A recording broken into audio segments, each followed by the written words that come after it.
Ok. Boa tarde, pessoal. Tudo bem? Hoje nós vamos falar um pouquinho aqui.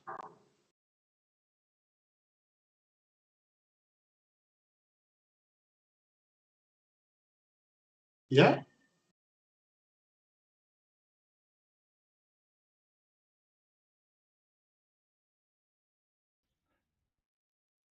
Okay, everyone, sorry, give me a moment. Oh, yeah, now it's good. Now it's good. Now your screen and camera are both good. I think we can start. Ok. Então, pessoal, boa tarde. Estou muito feliz de estar aqui para conversar com vocês sobre Cassandra, como que foi a nossa história aqui na Getrak com a tecnologia. Vou passar aqui um pouquinho da nossa agenda hoje. Vamos falar um pouquinho de quem é a Getrak, como que a gente atua no mercado. Vamos falar também um pouquinho de qual que era o nosso desafio. Vamos falar um pouquinho de como é que a gente enfrentou esse problema e desenhou uma solução, escolhendo o Cassandra como nossa tecnologia base dessa arquitetura. E vamos falar também um pouquinho do futuro, de quais seriam os próximos passos. Muito bacana, a gente queria contar uma história, né? Compartilhar com vocês a nossa experiência, o nosso conhecimento, o que a gente aprendeu, o que a gente acertou, o que a gente errou. Então, seria muito bacana a gente transformar essa experiência aqui num bate-papo. A gente tem um time, né, na Getrak, que tá conduzindo essa transformação aí. Então, eu estou aqui representando esse time para contar um pouquinho dessa nossa história. Vamos lá, então. Eu já estou aí na área de tecnologia há algum tempo. Hoje eu estou como CTO na Getrak, dentro do time de tecnologia. Também já quero deixar aí o nosso link ali para as vagas. A Getrak, como eu vou mostrar para vocês, está crescendo bastante, e a gente está, quanto mais talentos a gente puder trazer, vai ser melhor. Então, se você gostou de tudo que a gente viu aqui nesses 2 dias do Cassandra Day Brasil, e quer trabalhar com essa tecnologia, tá aí o link para vocês poderem entrar e vir se juntar ao time aqui com a gente. Falando um pouquinho da Getrak, né? A gente é uma startup que tem 17 anos no mercado brasileiro. Hoje a gente faz parte de um dos maiores grupos aí do ecossistema de veículos. Então a gente hoje já tem um cenário maior de atuação. Ao longo do tempo, a gente foi evoluindo aí, assim como a tecnologia de IoT vem evoluindo em todo o mundo. A gente também experimentou esse crescimento exponencial. Se vocês perceberem nos nossos números aí, em número de veículos rastreados, a gente vem experimentando um crescimento muito grande, e é muito importante nesse tipo de cenário a gente ter a tecnologia que habilita essa prestação de serviço através da plataforma de software, que acompanhe essa escalabilidade dentro desse cenário de um crescimento tão grande. A gente, né, que trabalha com tecnologia, sabe que não é fácil você conseguir ali manter atualizado um parque tecnológico e que vai acompanhar todo esse crescimento. E no Brasil, especialmente, a gente sabe que ainda existe um gap muito grande, que o crescimento está só no começo. Então, a gente sempre buscou as tecnologias que pudessem habilitar a gente para o futuro. A gente começou ali, né, com alguns milhares de veículos, criando uma solução web, depois a gente passou para o mundo mobile, aí a gente fez uma evolução desse mundo web, chegando ali já a 200 mil veículos. A gente tinha uma plataforma baseada em banco de dados relacional, MySQL, e quando você começa a alcançar um patamar de número de veículos, número de usuários, transações no sistema, a gente já percebe que o banco, aquela arquitetura centrada em banco relacional, ela começa a mostrar as suas limitações, né? Então, nesse momento, a gente começou a pensar em como escalar esse componente de persistência, que era um dos componentes importantes, além dos outros componentes também. Seguiu usando outros frameworks, a gente começou ali a fazer uma versão 4 do sistema, o nosso aplicativo ali 1.0, usando Ionic, e a gente foi evoluindo à medida que também os negócios evoluíam, né? A gente lançou também a parte de hardware, do próprio rastreador, então a gente conseguiu entregar uma solução completa para o nosso cliente na ponta, né? A gente tem o rastreador, que é instalado nos veículos, que é o IoT propriamente. A gente tem também a conectividade, que favorece a comunicação de todos esses dados para a nuvem. E a gente tem a plataforma na nuvem, que nós vamos mostrar um pouquinho mais em detalhes, que recebe todos esses dados e a gente entrega isso como plataforma para os nossos clientes. E a gente está ali, já chegando aí na casa de 1 milhão de itens dentro desse ecossistema. E eu acho que o Cassandra foi uma peça importante dentro dessa evolução, como nós vamos ver aqui. Seguindo, então, um pouco, quais eram os principais problemas, né, quando a gente começou a enfrentar ali os problemas de performance, disponibilidade. A gente tem um componente dentro desse ecossistema que ele é chamado gateway. Todas as informações dos IoTs, elas precisam passar por uma transformação e a captura dessas informações para um formato dentro da nossa plataforma. Para vocês terem uma ideia, esse mercado de rastreamento ele é muito pulverizado. Então, nós temos hoje mais de 200 fabricantes diferentes de rastreadores. E a ideia da Getrak desde o início era que a gente deveria ser o máximo compatível com todos os modelos do mercado. A gente passou a desenvolver hardware em um momento mais à frente. Então, nesse primeiro momento, era importante que a gente pudesse ter a compatibilidade com todos os principais rastreadores de mercado. Então, esses gateways, eles começaram a ter problemas de concorrência, né? A gente tinha uma estrutura de dados dentro do MySQL em que essa escrita começou a ser crítica. A gente vai falar um pouquinho do volume de pacotes que a gente gera dentro desse cenário. Então, esse era um dos pontos principais. Além disso, a gente também tinha a questão da escrita. Essa aquisição de dados, ela é real-time, então a gente não pode esperar os pacotes que estão sendo adquiridos para a gente não gerar perda de pacotes. Então, os pacotes vão chegando, a gente tem que conseguir processar esses pacotes. A questão também, à medida que a plataforma cresce, a gente vai tendo a visão de negócio, os nossos clientes, eles começam a ter muitas transações, né? Hoje nós temos diversas APIs que recebem dados de outros sistemas. Então, o nosso cliente, tipicamente, ele tem um ERP, e esse ERP ele precisa gravar as informações na nossa plataforma especialista. Então, isso gerava também um outro fluxo de dados. E também o uso dos clientes para poder tratar as informações também tinha uma demanda muito grande de relatórios. E tudo isso concorrendo dentro do mesma estrutura de banco de dados. Então, esse também era um grande gargalo que a gente percebia à medida que a gente ia crescendo no número total de veículos, mas que também os nossos clientes iam crescendo. A gente começou com clientes que tinham um número pequeno de veículos e logo em seguida esses clientes começaram a ter números maiores de veículos. Então, mesmo usando uma segmentação dos dados, a gente começou a ter clientes que tinham grandes volumes de veículos. Então, esse era um ponto muito importante também dentro da plataforma. A gente pensa, o cenário de rastreamento veicular é um cenário de missão crítica. Então, é muito importante para os nossos clientes que a gente tenha uma disponibilidade muito alta e também uma performance muito alta. Ninguém quer que, durante um período de roubo em andamento de um veículo, esteja fora do ar ou que você não consiga recuperar as informações em tempo real. Então, é um sistema que precisa entregar para o nosso usuário na ponta a capacidade de acompanhar as informações de maneira de muita performance e muita disponibilidade. Então, esse é um ponto importante. E a gente precisa também garantir que a gente não está tendo perda de dados. Várias soluções que usam informações de frotas, a gente precisa garantir que toda a informação que os dispositivos rastreados estão enviando para a gente está conseguindo capturar e processar essas informações. Então, a gente precisa garantir essa confiabilidade das informações. Depois, né, como curiosidade, a Getrak começou a fabricar equipamentos. Para vocês terem uma ideia, todos os equipamentos praticamente têm protocolos proprietários. Existem algumas iniciativas de padronizarem protocolos de envio, como, por exemplo, o MQTT, um protocolo muito comum para esse mundo de IoT, mas hoje uma grande quantidade do mercado ainda continua tendo protocolos proprietários. Esses protocolos, a gente tem que fazer toda a tradução para dentro de um único padrão de informação dentro da nossa plataforma.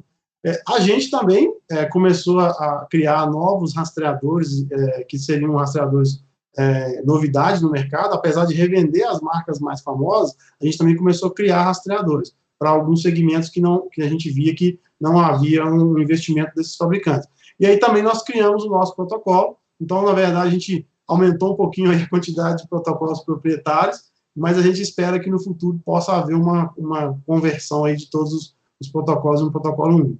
Enquanto isso, a gente precisa de muito poder computacional para garantir a captura das informações dentro desses diversos protocolos. A gente, então, pensou uma solução para resolver esse problema, né? A primeira delas é garantir uma segregação entre o ambiente de informações transacionais e o ambiente de informações de telemetria. Então, a gente imaginava ali já o mundo NoSQL, né, que já era uma tendência, e aí a gente desenhou ali 2 camadas de persistência. Para o mundo relacional, a gente continuou apostando no MySQL, que já era a plataforma anterior, e para o mundo de menor latência e mais performance, a gente pensou no cenário NoSQL, e a gente vai falar um pouquinho como é que a gente chegou nessa escolha. Além disso, a gente precisava garantir, né, que cada um desses componentes de gateways, que hoje já rodam em container, a gente escrevendo todos esses gateways. No começo eles eram escritos em C, né, C mesmo, padrão, depois a gente avançou para o C++, mas hoje em dia a gente já enxerga que a gente precisa de um stack mais moderno. Hoje a maioria dos gateways estão sendo escritos em Golang, a gente já está fazendo a reescrita na versão 3.0, e a gente queria que esse gateway fosse o mais independente possível do restante da arquitetura, numa lógica mais desacoplada, né? Então, a gente desenhou esses gateways em containers para esse tipo de topologia. Além disso, a gente usou ali um banco em memória, o Redis, para garantir a entrega, o enfileiramento dessas informações, né? E aí a gente desacoplou nossos gateways dos bancos de dados. Então, hoje, esse gateway ele não depende em nada dos bancos MySQL nem do Cassandra. A gente escreve direto ali no Redis, criando esse banco de memória com mais performance. E a gente criou esse conceito. Com isso, a gente ganhou bastante nessa independência entre os dois componentes. Aí, a partir daí, a gente tem uma camada ali de processamento, onde a gente vai fazendo uma sequência de passos em cima desses pacotes.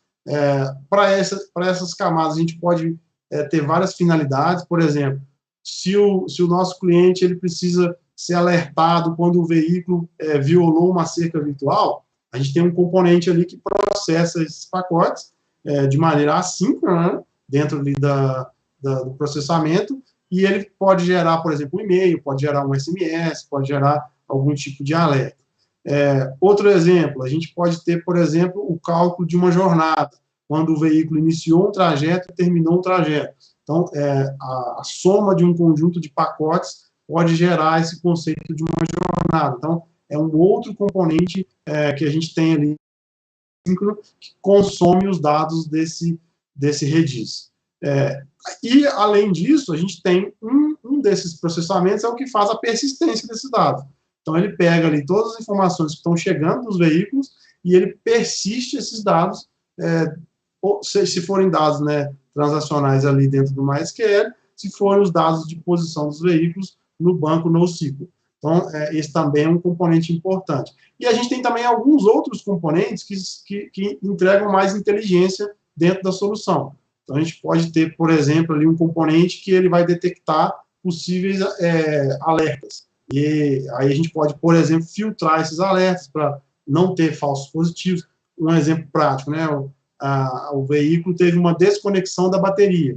Isso pode ser provavelmente um indício de um início de um sinistro no veículo, ou pode ser simplesmente uma falha de elétrica do veículo, manutenção, alguma coisa do tipo. Então, eles vão processando esses pacotes e aplicando, né, a inteligência dentro desse processamento para entregarem diversos casos de uso lá para o nosso usuário final.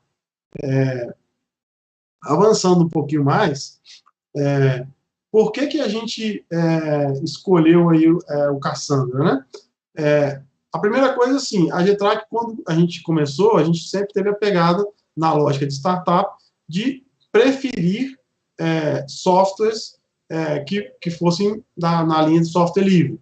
A gente tem softwares hoje que são softwares proprietários, claro, dentro do ecossistema, mas a gente sempre teve uma preferência por software livre. Então, esse era um ponto importante no time que estava discutindo essa solução. A gente tem, né, um time com arquiteto, com os tech leaders, com os desenvolvedores, e aí a discussão passou por algumas premissas. Uma viu aí durante os dias que a gente está acompanhando aí o Cassandra Day, a solução do Cassandra, ela é naturalmente distribuída, né? É um banco muito resiliente, você pode ter ali a perda de nós, que você continua tendo a disponibilidade. Como eu disse, a disponibilidade é um fator muito importante para a gente, então esse foi um grande atrativo da solução, né? Outro ponto importante é a questão da gente ter uma lógica de multi-região. Eu vou mostrar um pouquinho para frente como que a gente aproveitou dessa característica multi-região do Cassandra. O outro ponto que a gente também avançou bastante, que é ter performance de escrita.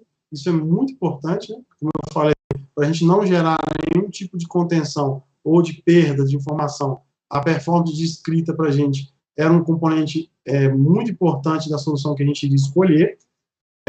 Hoje, quando a gente tem qualquer tipo de perturbação dentro da nossa topologia ali, a gente começa a gerar uma fila de não processamento muito grande, né? A gente consegue fazer autoscaling e tudo, mas quando a gente percebe algum problema, por uma série de razões, a gente sabe que o enfileiramento é muito grande, porque os IoTs continuam enviando todos os pacotes, a gente tem períodos de pico muito grandes, né, principalmente nos horários de rush, onde a gente tem um maior volume de informações, né?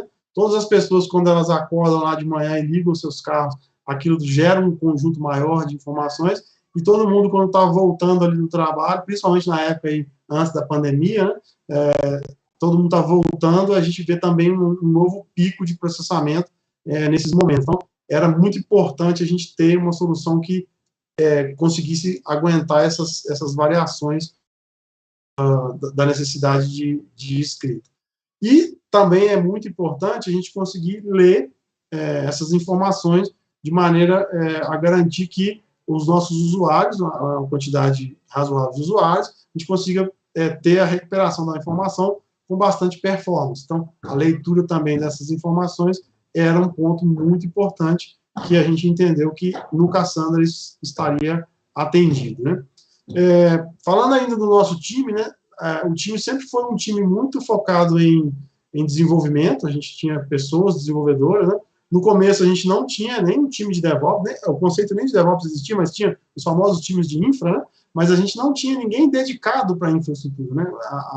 A lógica era sempre uma lógica muito de devs, né?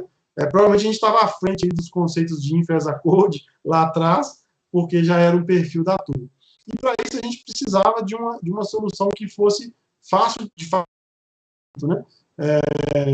Os bancos de dados aí, muitos bancos de dados tradicionais, eles são difíceis de administrar, tem toda uma dedicação que tem que ser colocada em cima desses bancos de dados, né? A figura aí no passado do DBA, né, que deveria cuidar ali do banco de dados, isso tudo a gente não tinha no time, porque era um time que estava muito focado no desenvolvimento. Então, esse foi um ponto também muito importante para a gente, que a solução fosse uma solução de muito fácil aprendizado, e que fosse uma solução que fosse bem documentada e que tivesse treinamentos à disposição para todo mundo. Ali embaixo tem ali os quatro cursos ali que eu fiz, né, o nosso time todo aproveitou ali para fazer esses treinamentos. São treinamentos muito interessantes. Você começa num nível de dificuldade ali, depois você vai aumentando. Então, é uma formação muito bem colocada. Bastante desses treinamentos. Então, na lógica aqui, gente, o que fez muito sentido foi vamos escolher uma solução Apache, né, dentro dessa linha de software livre. Vamos escolher uma solução NoSQL que está alinhada com o nosso caso de uso, né, que aí, nesse caso, o Cassandra foi a escolha para a gente. E na parte de, vamos dizer assim, de gerenciamento, de robustez, para ficar compatível com a nossa visão de negócio, a gente escolheu aí a DataStax como sendo um parceiro interessante para a gente poder completar esse trio aí. Então, foi uma escolha natural que foi acontecendo dentro de cada uma dessas etapas. Até uma curiosidade aí para quem tiver interesse, o nosso time, ele precisou, em alguns momentos, de algumas atividades que a gente não estava encontrando assim mais facilmente, e aí a galera fez aí o que a gente chamou de o repositório está público lá, quem quiser dar uma olhada, quem quiser fazer um fork lá e avançar essa solução aí.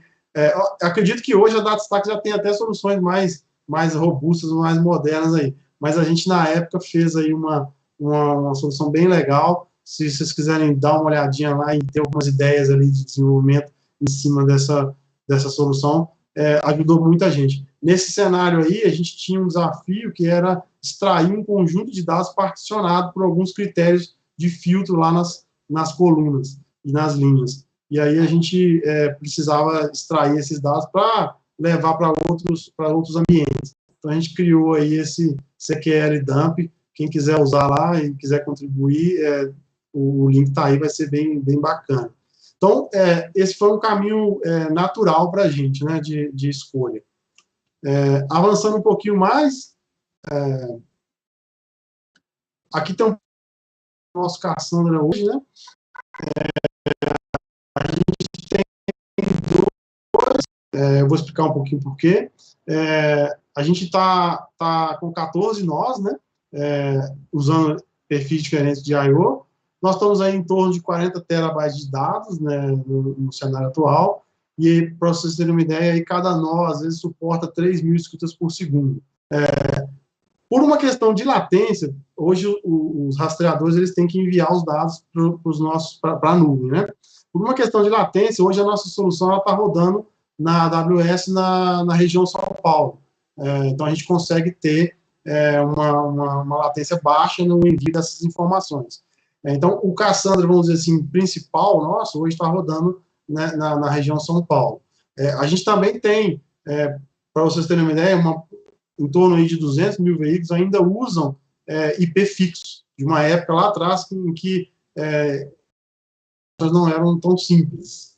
Então, para a gente conseguir manter a compatibilidade, a gente criou, a gente movimentou de um data center on-premise para essa região aí de São Paulo, esses IPs, e hoje a gente tem uma parte significativa dos nossos gateways que estão trabalhando para capturar as informações que estão vindo desses IP fixos. Esse foi um case bem interessante, é uma novidade aqui no Brasil, a gente conseguir colocar um range de IP fixo válido, né? A gente tem uma RSN reservado para a gente, desde o início da fundação da Getrak, e esse range hoje está dentro da AWS São Paulo, e a gente recebe de 200 mil veículos pacotes que estão vindo nesse range fixo nessa solução. E aí a gente tem a persistência tanto desse grupo de veículos que está vindo do IP fixo, quanto do que está vindo da nuvem, né, da internet padrão aí, para os rastreadores mais novos que são configuráveis, né, mas está recebendo também nessa mesma nuvem. E para ter e a gente tinha um desafio que era o seguinte: a gente mantém as informações, todas as posições de todos os veículos durante um ano, online para os nossos clientes. Mas a gente queria também oferecer o histórico. Muitos dos nossos clientes, eles precisavam recuperar informações ou por um processo judicial, ou por alguma disputa, ou por uma questão mesmo de análise da frota do passado, eles queriam ter informações dos anos anteriores. E aí a gente construiu um outro data center, aí já não tinha mais a restrição de latência, né, porque eram informações históricas. A gente construiu esse data center lá na Virgínia, na região AWS. A gente usou uma estratégia de usar discos de I/O mais baratos, porque é uma região, vamos dizer assim, onde a gente está tendo dado ali morno, né? Acabou que a gente conseguiu colocar isso online no sistema. Então, se o usuário faz a consulta de dados que são mais recentes do que um ano, isso vai para o nó principal em São Paulo, para os nós principais em São Paulo. Se a gente tem uma consulta mais histórica, maior do que um ano, até 5 anos, e essa consulta vai para o data center da Virgínia, usando uma estratégia de I/O lá, bem mais barata. Então, a gente conseguiu equilibrar e trazer para o nosso cliente uma solução que atende os dois cenários, tanto de trabalho ali do dia a dia, quanto de dados históricos, e hoje os nossos clientes conseguem acessar 5 anos de informação online, sem depender de nenhum tipo de intervenção nossa. Esse é um diferencial que a solução conseguiu entregar para o nosso cliente. Então, foi um case bem bacana também, de que o time desenvolveu para a gente poder chegar nesse patamar.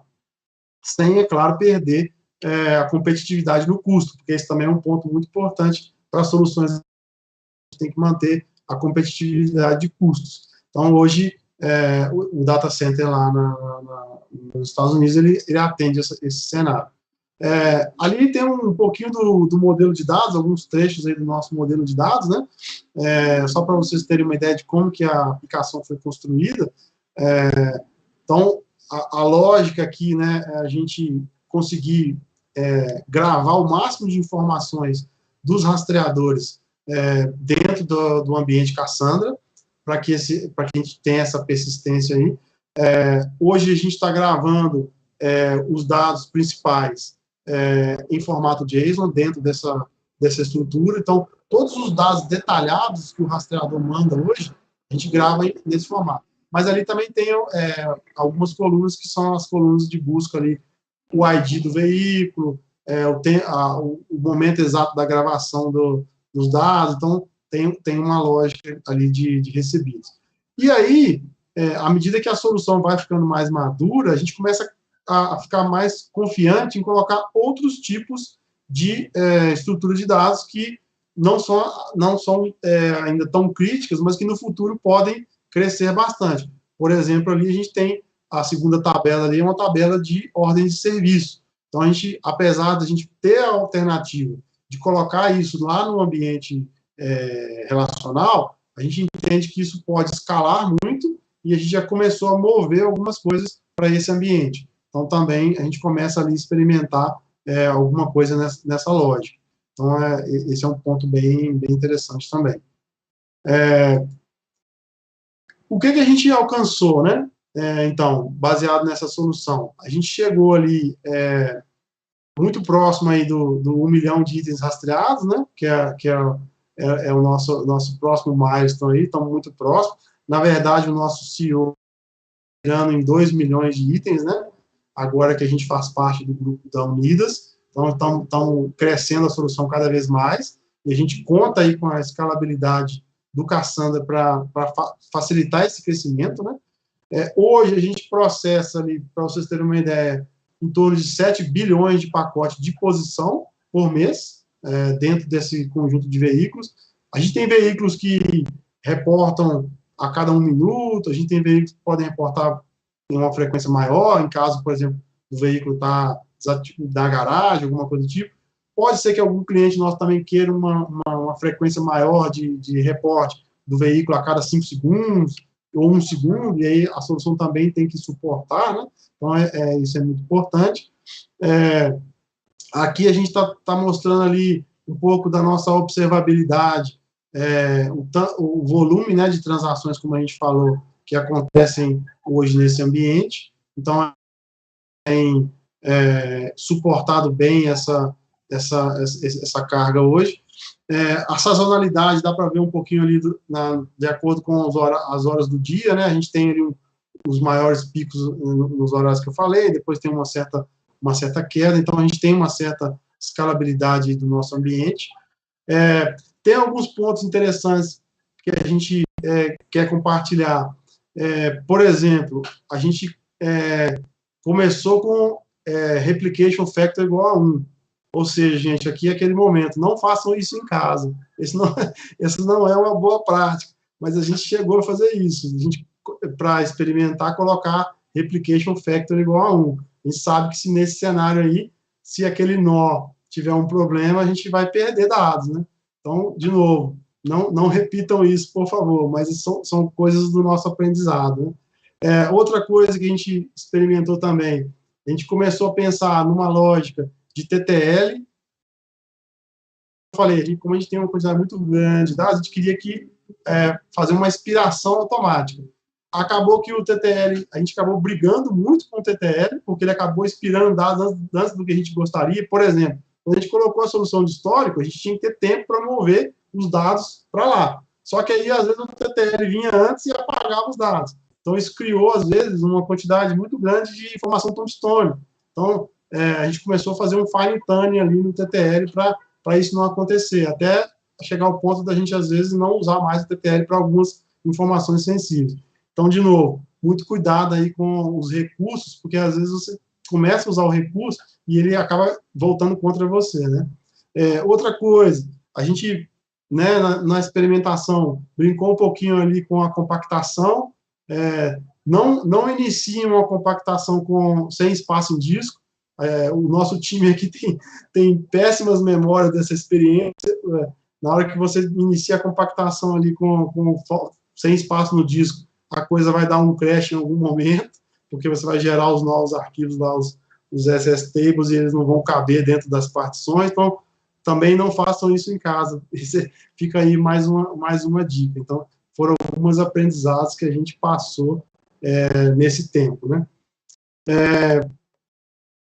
E aí, já pensando aqui um pouquinho nos próximos passos, né, no que é o futuro, a gente tem uma expectativa aí de ter um ambiente multi-cloud. A gente hoje está 100% baseado na AWS, mas a gente acredita que a solução ela pode evoluir para um ambiente multi-cloud. Então, essa é um desejo nosso de avançar. Estamos olhando aí algumas outras alternativas. Aumentar também a resiliência, né, da nossa solução, começar a distribuir um pouco mais de carga dentro das regiões. O efeito de latência, ele está cada vez menor, né, no processamento. Então, além disso, as latências também estão menores entre as nuvens. Então, pode ser que a gente comece a experimentar a movimentação de workloads entre regiões diferentes. Isso pode favorecer estratégias de custo, isso pode aumentar muito a nossa resiliência, a nossa capacidade de reagir a alguma falha de alguma região. Então, a gente também tem feito planos aí dentro da nossa arquitetura para atingir esse ponto. A parte de redução de custos, a gente está sempre correndo atrás aí de manter a solução, mesmo escalável, com cada vez um custo menor. A gente tem algumas métricas, né? O custo por veículo da infraestrutura. Essa é uma métrica que direciona muito a nossa experiência no dia a dia, aí, de buscar cada vez mais um custo menor por veículo, mesmo a gente crescendo no número de veículos. E para isso, a gente começou uma conversa interessante de conseguir migrar o nosso ambiente para o ambiente do AstaDB, né? O nosso time, como eu falei, a gente tem hoje já um time de DevOps, não era como no começo, né? Hoje a gente já tem um time de DevOps, uma galera bacana demais aí, mas a gente entende que cada vez mais a gente pode avançar para serviços gerenciados, assim como a gente faz com outros componentes do ambiente, né? Hoje a gente, dentro das nuvens, aí, você pode ter serviços gerenciados. É uma segurança a mais que a gente tem, né? De que a gente vai estar, vamos dizer assim, colocando o ambiente na mão de especialistas para gerenciar, e a gente também fica mais livre para poder focar em outros pontos. Então, uma ideia, hoje a gente está ali administrando manualmente o nosso Cassandra, né? Coloca nó, tira nó, movimenta, faz todos os processos, mas a gente enxerga que pode ser uma opção interessante a gente migrar também para um ambiente. E aí a gente tem um desenhozinho aí que a galera está trabalhando já, da gente ter ali na região São Paulo uma instância de AstaDB, onde a gente faria a conexão ali do Redis nela, né, naqueles componentes de processamento. A gente também teria aquela lógica do histórico, né, para a gente entender se o custo for mais interessante em outra região, talvez para os dados menos importantes, a gente possa fazer uso de regiões que às vezes tem uma latência maior, mas tem um custo mais interessante. A gente pode começar a pensar em soluções ali de consulta desses dados de várias maneiras, ali com consultas REST, GraphQL, ou gRPC, ou coisas que a gente vai evoluir no futuro aí. Então, esse é um passo que a gente está planejando para frente aqui. Além disso, a gente tem também um time de dados, né? A gente hoje é um time de DevOps, nós estamos fazendo um time aí de Dev Data SecOps, que a gente apelidou de DDoS. O nome talvez seja aí uma provocação, mas a galera está trabalhando muito em transformar os dados, esse volume de dados que a gente tem. Então, a gente já começou a pensar em como que a gente integra, né, o nosso data lake aí com esse ambiente de dados que a gente tem dentro do Cassandra. Como que a gente faz captura log, né, a gente está pensando em como que a gente faz a transformação desse volume grande de dados para dentro desse nosso data lake, o que vai viabilizar ali um monte de modelos que a gente já está trabalhando de inteligência artificial machine learning. É um desafio grande, porque é um volume muito grande de dados que chega. A gente tem um engenheiro de dados no nosso time, e ele já começou, inclusive, ficou bem animado aí com a palestra de ontem, algumas novas features aí que vão permitir entregar mais fácil os dados lá no Data Lake através dos dados do Cassandra. Esse é um desafio grande para a gente hoje. A gente tem alguns casos de uso, por exemplo, a gente quer determinar qual que é a última localização de um veículo. Não a última, mas a localização mais provável do veículo. Por exemplo, a gente quer saber se o veículo, onde ele mais transita, qual que é a cidade base dele, vamos chamar assim. Para isso, a gente tem que fazer um algoritmo em cima de todas as posições dele, porque você pode ter feito ali uma viagem, você pode ter feito uma entrega, alguma coisa que não foi dentro da sua cidade, mas na maioria das vezes você está baseado em alguma cidade. Para isso, a gente precisa olhar um histórico muito grande de dados, e esse tipo de processamento consome bastante tempo e recursos, e às vezes a gente ter uma maneira mais fácil de tratar esses dados vai nos ajudar bastante. Então, caminhos aí que a gente está buscando para o futuro, principalmente pensando nessa lógica de dados. Gente, era isso, sim, era mais uma explicação rápida aqui da nossa história. Eu acho que a gente, como é um bate-papo, o legal agora é a gente entender aí as dúvidas, as perguntas da turma que podem ter ficado aí, que pode ajudar no dia a dia de vocês aí no uso do Cassandra. E, de novo, fica o convite aí para olhar nossas oportunidades, para vir se juntar a gente aí nesses desafios. Estou à disposição aí para a gente responder umas perguntas.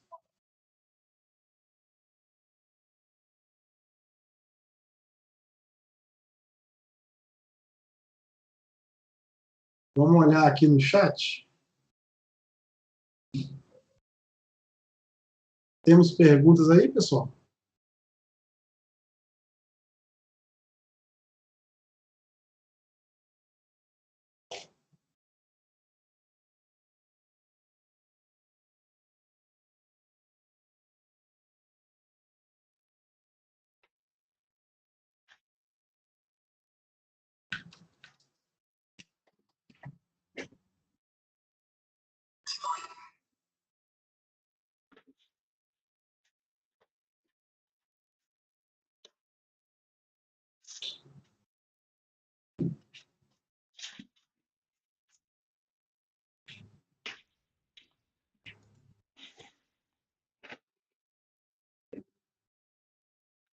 Para mim aqui. Hey, are you done or Not yet. You're looking for some Yes. questions, right? Yes. Great. So, are there any questions you will answer now? I see Armando asked something about backup, but that's the only question I can understand if it's a question at all. Sorry, my Portuguese is not so great.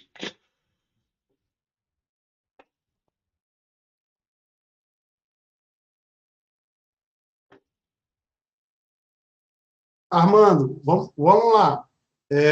Hoje, o backup na nuvem ele tem que ser baseado em algum tipo de tecnologia que vai ter um custo baixo, né? Então, a lógica aqui é você movimentar os arquivos, né, para um S3, e aí você garante o backup. Eu acho que a própria solução do Cassandra facilita muito isso, né? Então, você não precisa, como num banco tradicional, você não precisa de uma solução de backup à parte. Então, eu acho que essa é uma vantagem interessante.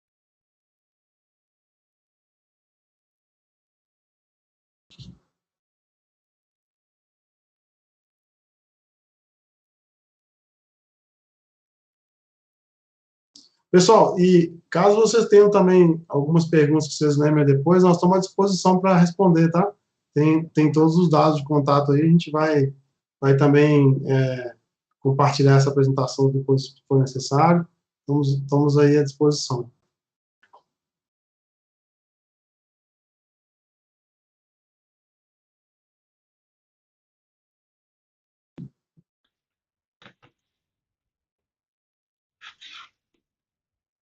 So I think that was the answer. There are some more messages, and we have some more minutes. If there is anything to answer.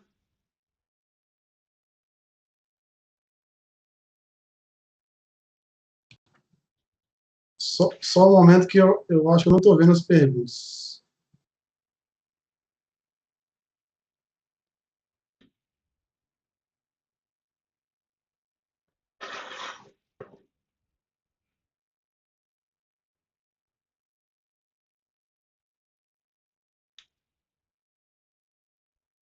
Okay. So then, I think we are done. Is it right?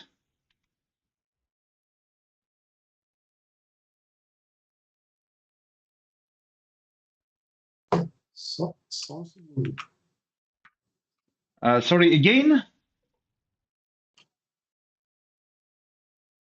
Christian, can you hear me? Yeah. Yes, I can hear you. I think that my browser is wrong here. I cannot see the guys in the chat. Okay, weird. I don't see any new questions after the backup one from Armando, which you've answered already. Thank you. Obrigado. Okay, I think we obrigado. don't have any questions missed. Thank you, obrigado, Nicola. Great. So, muito obrigado, Christian. Thank you so much for coming. It's great to have you at our first Cassandra Day Brasil. And that's totally amazing what you made it. And thank you so much for your talk. I actually had a question for you on as you speak English, maybe you will be able to do the same presentation at Cassandra Global Meetup already in English, so it will be available not only to Portuguese-speaking people, but also to the rest of the world. What do you think? Okay, no, it's great. I don't know if my English is good enough, but I can try. No problem. Yeah. It will be a pleasure for me, an honor for me. Sounds great. Then that means what I will host you again on the DataStax developers channel, which is amazing, and that makes me very happy. Very well, then thank you so much. Now we have a short break for approximately 12 minutes, right? In this room. We start in 12 minutes with certification training. Because, as you know, DataStax sponsors your education and certification for Apache Cassandra. And on the next talk, I will explain how to get ready for the certification, what the steps you need to take, and how that certification passes. And also, you will be able to take a training certification exam. It's not a real one, so you won't get certified even if you give all the right answers. Sorry, but it will be a very good show for you to know if you are ready for the exam or you still have to learn something. So see you in 10 minutes already, and thank you so much for coming. Meanwhile, in the first room, there are some more options for you. I don't remember what's going on right now on the first room, but anyway, see you soon here or there. Ciao, and see you in 10 minutes.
Okay.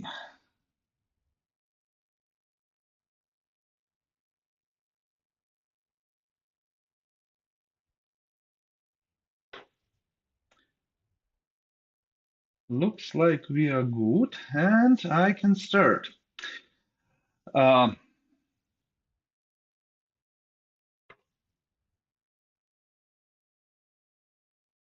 Just a moment.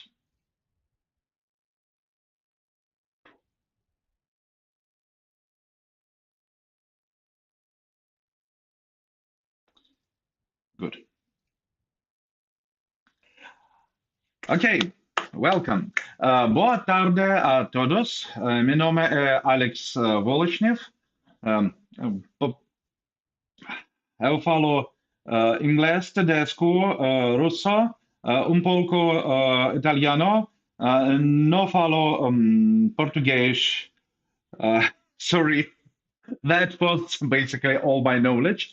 So this session will be kept in English. Hope next year we will do it again with some updated questions in Portuguese as well. But for now, we will go for the English version. Anyway, the exam is in English, certification is in English. So you need to know at least how to read the questions. Hope it will be fine for you.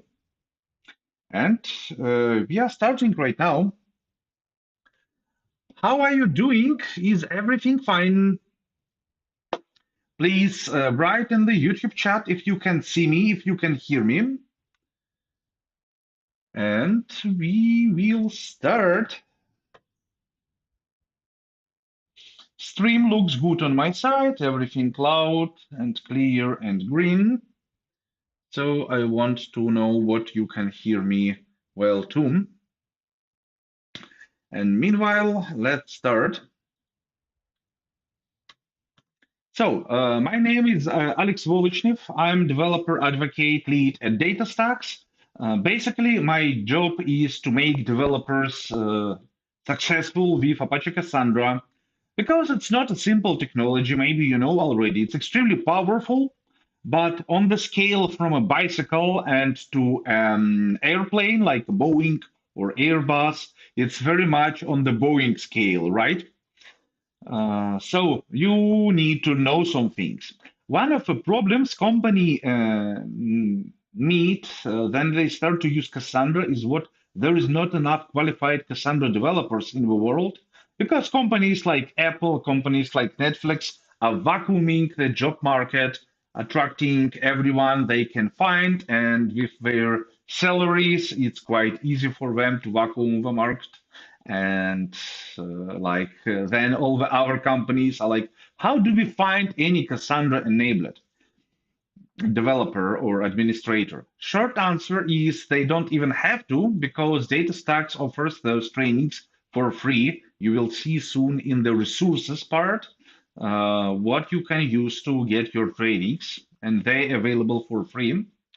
Now, next thing is then what you can do for that. You can stay with us, you can learn Cassandra, you can get your certification for free, and then that will be a very good reason for you to get a better job or get a better salary, find a more interesting project, and so on and so forth. And that's what I do. I help developers to succeed on this way, and I love my job. All the materials for this training, this certification preparation trainings are available on GitHub with github.com DataStax Academy workshop Cassandra certification. Two words about Apache Cassandra, but I believe as you are attending Cassandra Day Brasil, you already know what is it, at least in some basics, at least in some fundamentals, right? NoSQL distributed decentralized database, what makes it more powerful than others, but also more complex. It's ready for big data, for petabytes of data, for data of any scale you may need to handle. It provides the highest availability, geographical distribution, incredible read and also write performance, zero downtime, and it's vendor independent. It's controlled by Apache Software Foundation, non-profit, non-commercial organization. Cassandra scales horizontally, not vertically, and it scales linearly. So the more nodes you add, higher firepower you have or higher volume you have, and that is great. Also, Cassandra is distributed everywhere. Cassandra trademark is multiple data center deployments over the world. All of them are active. There is nothing like master node in Cassandra terminology, but what matters for us is what there is in Cassandra. Every node is active and you can write to every node. Every node is able to handle any request.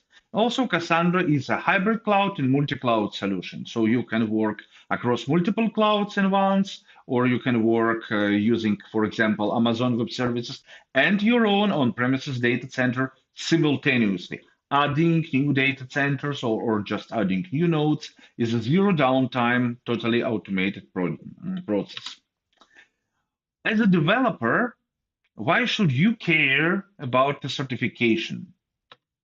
Short answer is because Cassandra is a very cool technology to solve high-scale problems for big companies. Cassandra was originally developed in Facebook to solve Facebook-sized problems.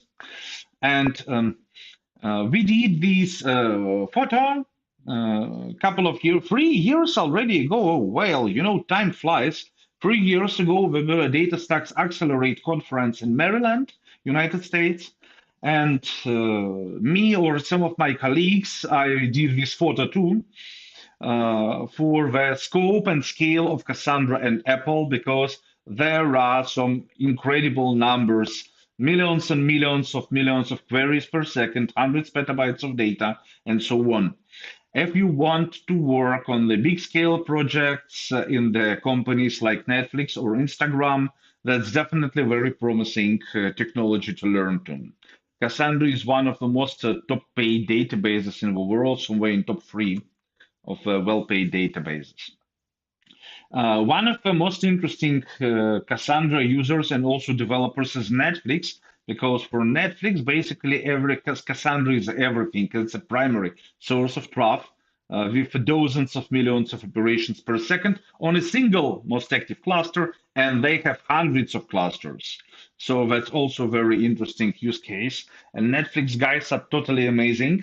We have a dedicated talk, Cassandra at Netflix, very new one. It was done on Cassandra Day India some months ago. We also organized Cassandra Day India, and Netflix cloud principal architect is an Indian guy.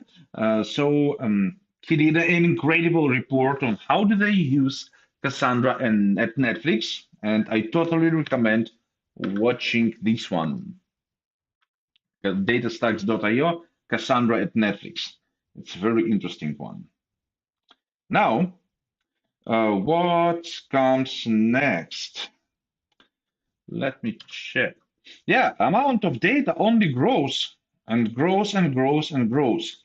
So if you want to stay on top of this trend, then you definitely need to know how to use technologies what are capable to handle data of any size. And that's definitely this one. Which certification should I get?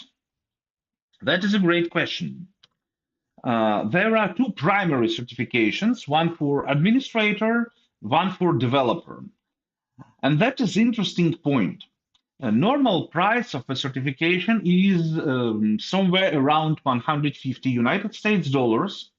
But with a voucher, we give you with 100% discount. This voucher actually gives you 2 attempts.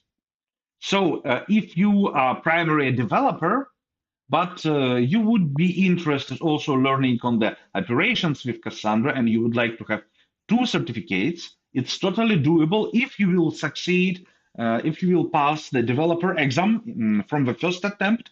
You will still have the second attempt left, right?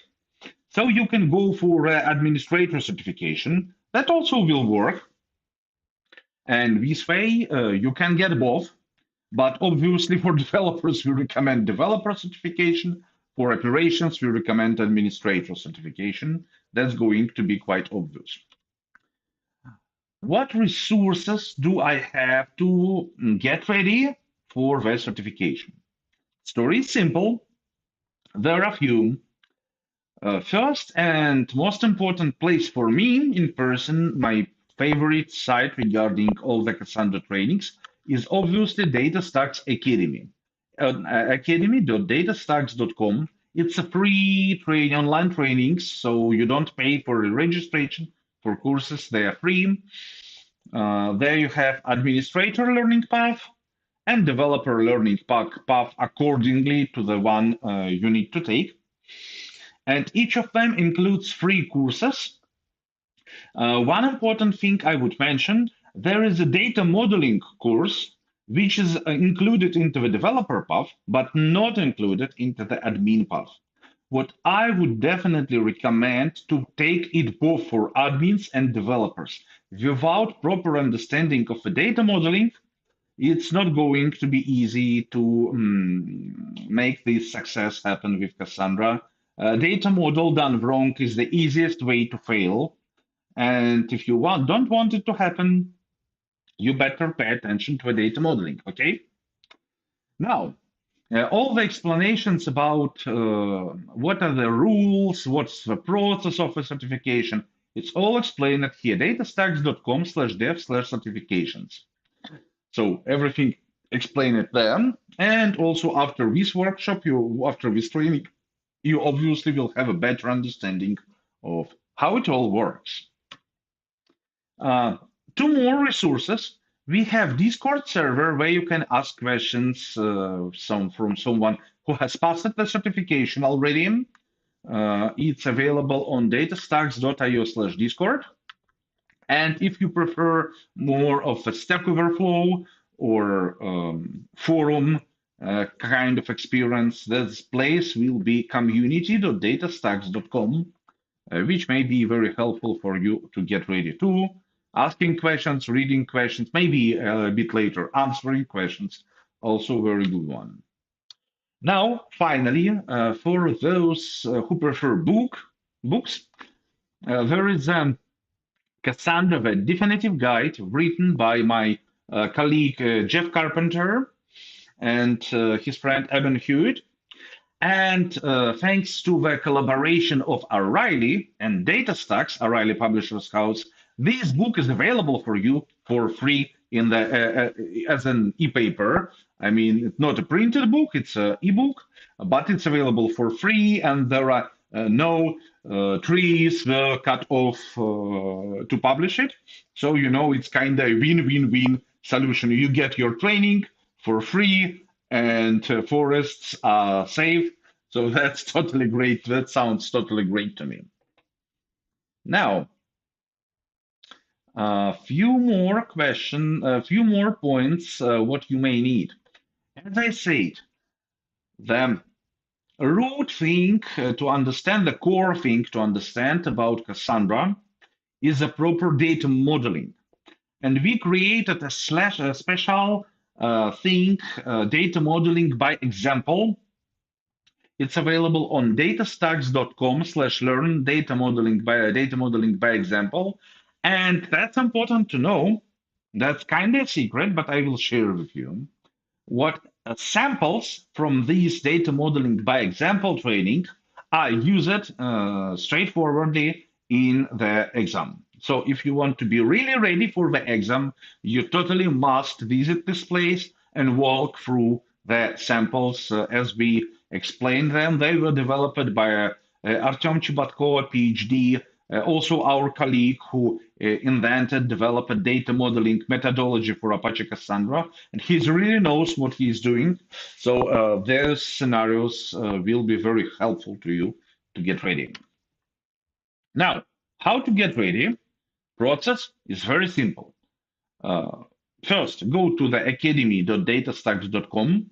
You can use side materials like book or like what for me, primary place is the Academy. You pick the path what's most important for you, like admin or developer. That is good. As soon as your learning path is complete, you write an email to academy@datastax.com, just in any form, like I completed this course. That's my email. I use it to register at the academy. Please send me the voucher. You will get your voucher. If there are any questions or anything, or you cannot reach academy, just to have plan B. I always prefer to have plan B. That's linked to my profile on LinkedIn, so you can reach me on LinkedIn. Ask your questions, by the way. I will be happy to answer. And if you need anything to get better ready for the exam, contact me as well. Then prepare for the exam. Read through the certification rules, of course. But we will discuss them briefly actually right now. So that is a real exam, proctored exam. You have to follow the rules. If proctor thinks you are cheating, he or she can interrupt the exam. Of course, it's not happen out of the blue. You first get warned and so on. So I will share my experience with you. But first, regarding the rules. First, this is a closed book exam, so no reference materials, no cheat sheets, no nothing is allowed. Only you, your brain, and your laptop. I mean, like only the exam window. You are not allowed to switch to any another thing to avoid cheating, of course. We want this certificate to be valuable, so people will know what owners of this certificate are really know what they're doing. And sadly, we've encountered some cheating before, so our rules are quite strict on this exam, sorry. But that's good for you. If you are not a cheater, then you will just get benefits out of that.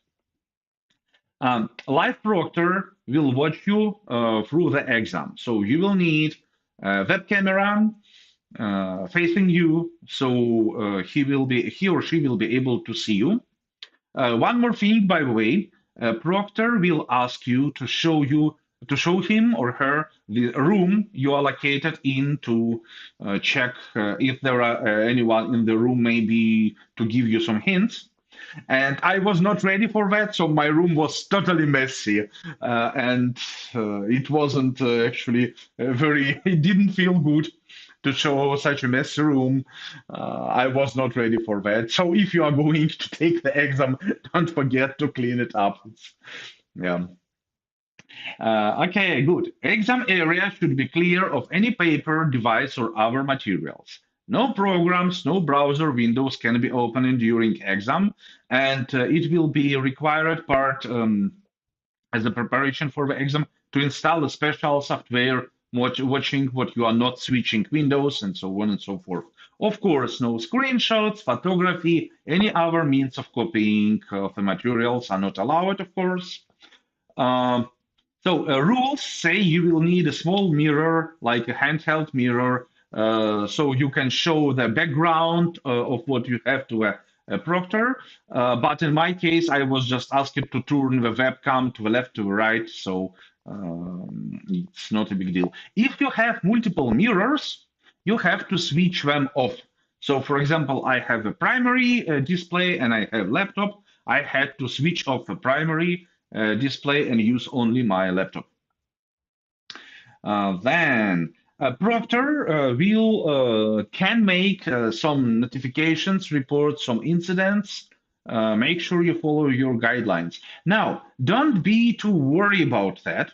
It's totally fine if you get a notification. I got 1, 2, or maybe 3 during the exam. First of all, you are not allowed to eat or drink during the exam. By the way, exam is quite long, so be ready what you have enough water and food before the exam. You are not allowed to drink or eat during the exam. I forgot about that, so I got my notification. By itself, it's not a big deal. Don't worry, everyone is getting them. Second notification I got was because when I think really a lot, I start to talk to myself. And you are not allowed to talk during the exam because some cheaters use it to way to pass the questions to someone helping them. So you are not allowed to talk during exam. That sounds like quite a lot of rules, but you know what? At least you don't have to travel to the closest certification center and take it in person. You can do it from home. So this benefit is quite more than just a strict requirement of not talking during the exam. Yeah, and of course you will need some passport or something like government issued ID with photo, driving license maybe, passport, whatever works in your country as a government issued identificator with expiration date is viewable. Now, you can request postponement of the exam, it's fine. Exam requires 90 minutes in a duration, and you will need probably most of them. There are quite a lot of questions. Timer is displayed, and you know when the exam will be over. If you have any kind of a network outage or power outage, you will have 20 minutes to access the exam back. And you will not know those questions were answered right or wrong. You will only get the result passed or not passed. Good. A demo of this process you can find at the DataStax Academy, DataStax certification online course. Short course shows you how it goes, how it works. So you can see it closer. When I took my certification, it was not available. It was not created yet. So I didn't have such great materials. Good. Take your exam. Step 4. You take your exam using a certification on the metal.com. You will get a link. When you get a voucher, you will also get a link to sign up where you use this voucher. So you don't have to make screenshots or anything. You will be good. And basically take the exam and you are the best of the best. If you paid enough attention and learned well enough, you will pass it. Like I'm totally sure. Okay, now a thing we are going to do right now is the demo exam. First, I have to ask you a couple of questions, and then we will proceed to the exam. But first, I want to understand something about you. I introduced myself. Now it's your turn. Please, let's go to Menti. Open menti.com using the QR code close to me, or just going to menti.com and enter the code 19122018. It's on the screen. Enter the code, and I will see what I will be able to ask you questions. I will paste the code in the YouTube chat 19122018. Boom. So please use this code on menti.com. You can use your mobile phone or anything, whatever you prefer. And let me ask you a couple of questions. Just scanning the QR code will work as well. 1, 2, 3. We have to go on. Okay, I see there are some people joining already. Thank you for joining. Please jump in. The more the merrier. And it's totally anonymous, so you don't have to put any of your data. First, how much experience do you have with relational databases? Okay, we have some people already with some experience. That is great. Let me show, if you need a QR code, let me show you a QR code again.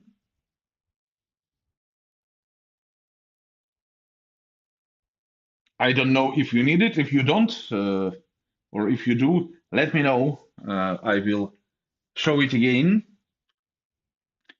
Okay, so we have few people joined. Thank you for that. And I see we may have some more attendees. Please jump in. The next question, how much experience do you have with Apache Cassandra? Never used it, less than 1 year, 1 to 3 years, 3 to 5 years, more than 5 years. Okay, so that's quite cool. We have people with Cassandra experience. That is nice. Thank you for much. Thank you so much for joining. Now, if you don't have any solid experience with Cassandra, that's totally fine. That's how we make you successful with Cassandra using our courses.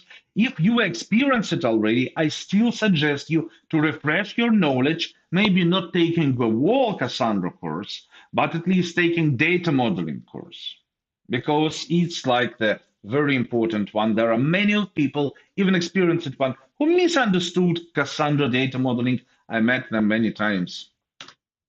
Good. What are your favorite database management systems?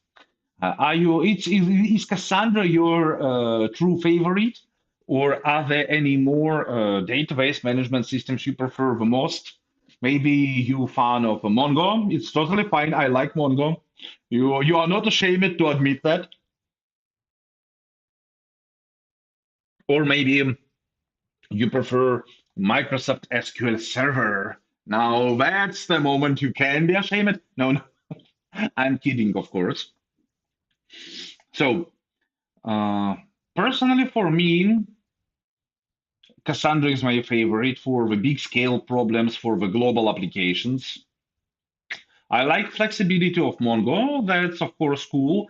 Mongo doesn't scale so well for the writes, but if you don't have too much loaded application, then it also may be a good choice. And Postgres is always good as long as you can afford it, so your data fits into a single machine. Good. Oh no, for Jay, amazing. Yeah, it's very cool one. Oracle, Cassandra, Postgres, Mongo. Good. Thank you for your answers. So now we can proceed with the demo of the exam. You will answer, I will ask questions. You will answer them using Menti. It's not a real exam, but you will see what's the level of knowledge you have. So we get to the exam. Now, first we start with the questions of the DS 201 course. It's for both administrators and developers. So whatever path you take, you need to know the answers. And I'm going to start this one in a second. Yeah. Okay. So it's question number one.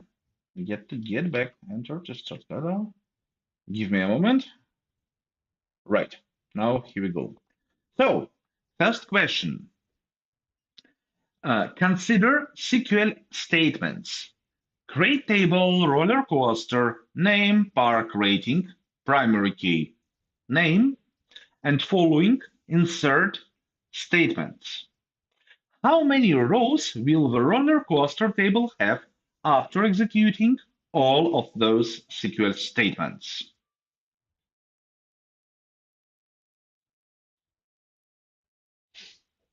I will turn on some music. Music won't play during the exam, but now I think it will be fine. If music is too loud, write me a message on YouTube chat, so we will see how it goes. So, what's the story?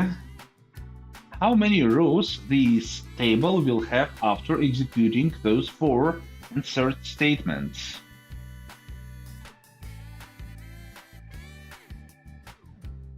I cannot see how much time left. So if anyone would send me a message on the YouTube chat what time is over, or I will see, I can switch to Menti, but it will, you know what, I will join you on Menti. And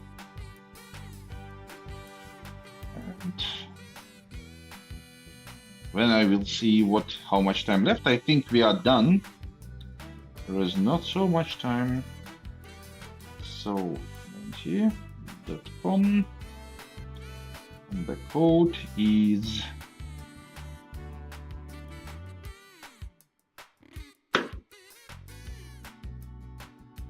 Oops. Yeah, time is over. Most of you gave the answer C, which is correct answer. So that was well done. 1 2 1 1 9 1 2 2 0 1 8. Good. Now I'm with you, and I can see then the time is over. Good. So we know the answer, but why this answer is right? Why C, so 3 is the right answer? For you, that must be easy already. We know what first and fourth inserts use the same primary key, so they cause an upsert, and as a result, only 3 rows are created. It's both millennium force, name, and name is the primary key. So as a result, it will have millennium force 0.7, not 8. Absurd. Well. Let's go then. SQL developer and administrator exam. Consider the SQL statement. Create table. So okay, I will start countdown, and we will get back to the screen.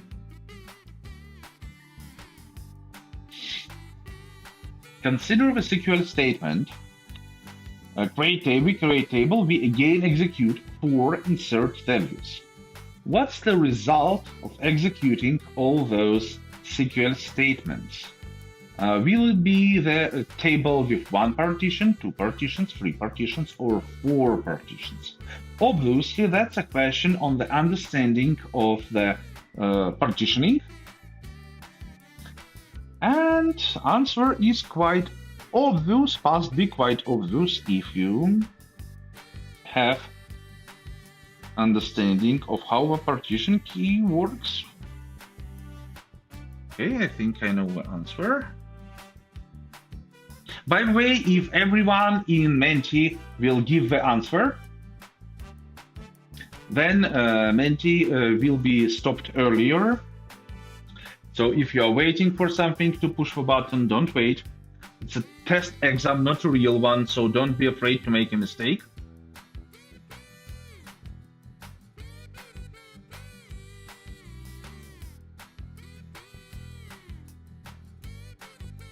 So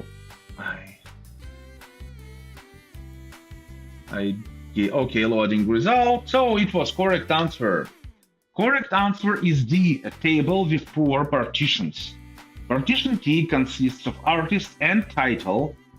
So each insert will have an unique artist title pair. So there are no upserts and we have 4 partitions as a result. Now let me see your answers.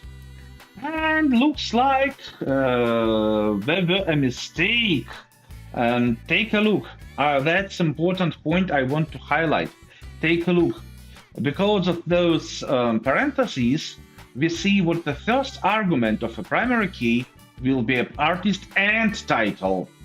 Not like artist is partition key and title is a primary column, clustering column. No, they both are partition key. As a result, Beatles yesterday, Beatles let it be, Abba Fernanda, Frank Sinatra yesterday. That's quite easy. It's going to be a table with 4 partitions. Very well. So I'm starting the next question. Question number 3. And let's get there. Developer and administrator exams. Consider that SQL statement.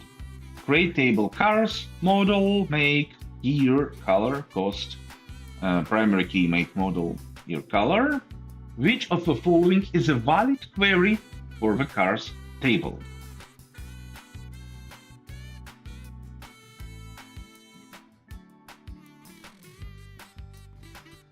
Okay, I think I know the answer. And what will be your answer? Also very interesting to me.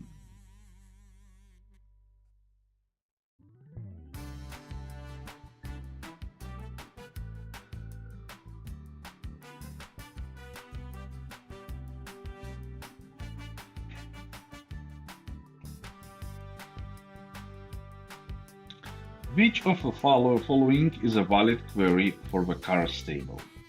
The secret is secret for beginners. Experienced Cassandra users know that for sure. What you cannot execute just random queries on your Cassandra table. you need to know, you have to design your tables properly based on the queries you are going to execute. So, which of the following is a valid query for the cars table? We are almost done with this question.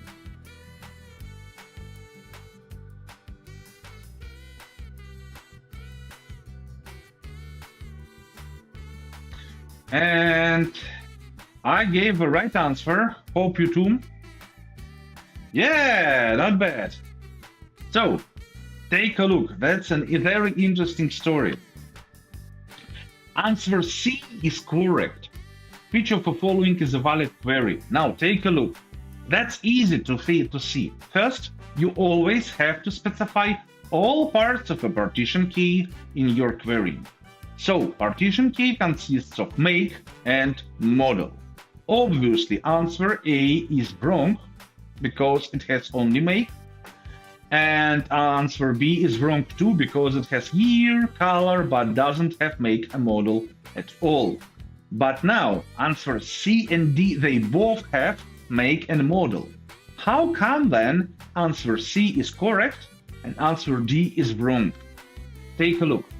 In Cassandra, partition keys define the data will be allocated, how data will be allocated over the cluster, and clustering columns define how data will be stored physically on disk, because they define sorting order within the partition. That gives one unexpected outcome.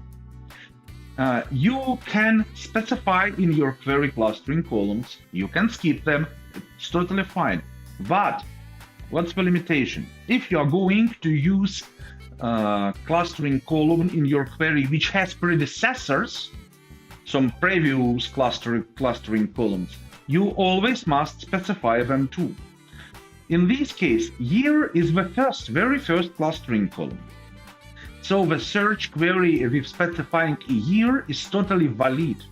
You can do that, it will work. Ford Mustang 1969, great car if you ask me. Then it will work like Ford, Mustang, 69, all good. The color is not specified, we are good. But last query uses color without specifying year. And then this missing year, it's bad, it's wrong. Data cannot be found based on that. So you have to specify, in this case, year and then color. So there are two options. First, you have to skip color at all, or second, you have to specify year, or maybe you will need an index to make this column searchable also. But indexes in Cassandra is a bit special story. Okay, so let me see how many of you made it. Oops. Good, very good. Now, we ask our leaderboard. So, nice. Maverick gave 3 right answers. That's a good result. Krok 2 and Sakura 1. Well. We are starting next question number 4. So let's go for the question number 4. Create table employees by department. They are very similar, just the difference is the partition key. Begin batch, insert to employee into employees, insert into employees by department. So far, so good. Then, apply batch. Which is a valid statement about this batch? Single partition can be applied. Single partition cannot be applied. Multi-partition can be applied. Multi-partition cannot be applied.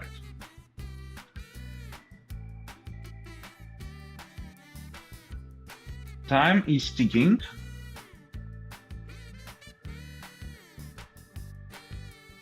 It's ticking, right?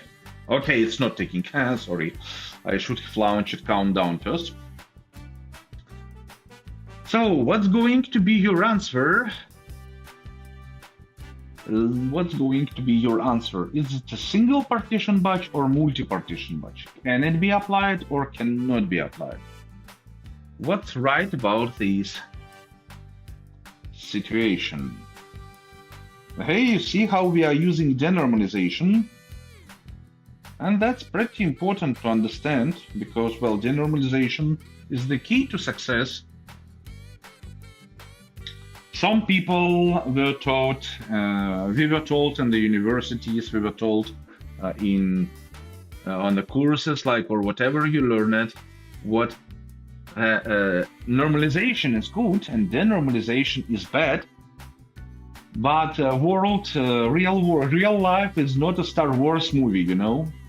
It's not like light side of a force, dark side of a force. It's not like that, actually.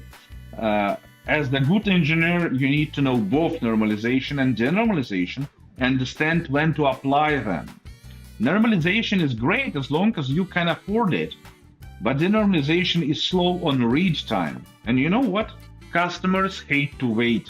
If your customers are waiting for too long, they will switch to your competitor, and you don't want it, right? Me neither. So, with denormalization, we will have to execute multiple writes, but it's fine because with Cassandra, I can easily execute them in parallel. And the problem of the joins is what in most of the cases, joins can be executed only consecutively. So one by one, next, but there is no way to run them in parallel. And as a result, that's not going to be fast. Oh, I gave a correct answer. Good. So, let's see what was the correct answer. It's a multi-partition batch. What can be applied? First, how come it's a multi-partition batch? Very easy, it uses two different tables. And obviously, partition cannot be cross-table.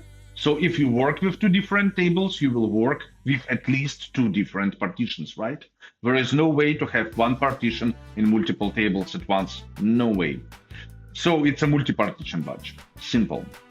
Then, can it be applied or cannot? There is nothing wrong with this statement. So it's correct, it's all good.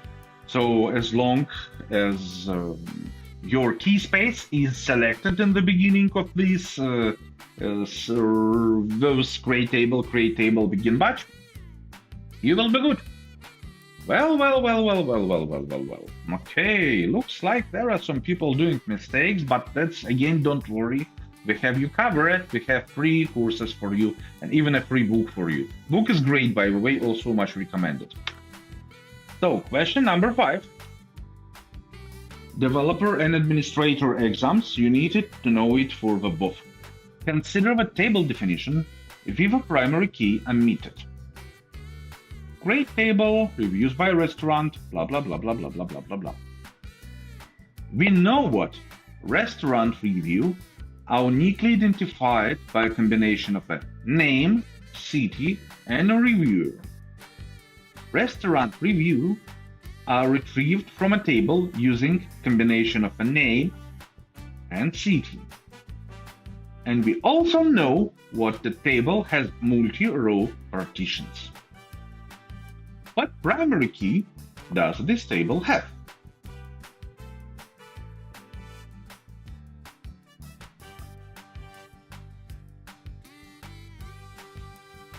It's a very good question. Oh, I have to give the answer too. Oops. Then I have to think a bit.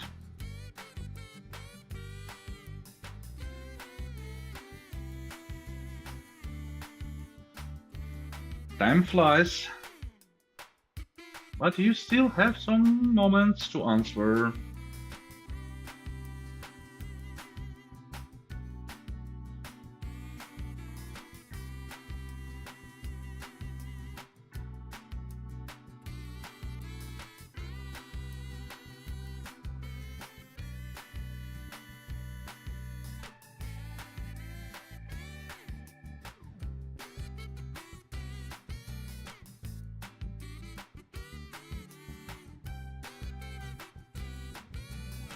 Okay, looks like time is over, right? Oh yeah, time is over. Hey, there are now more of us, that's amazing. So, most of you gave the right answer, answer B, correct.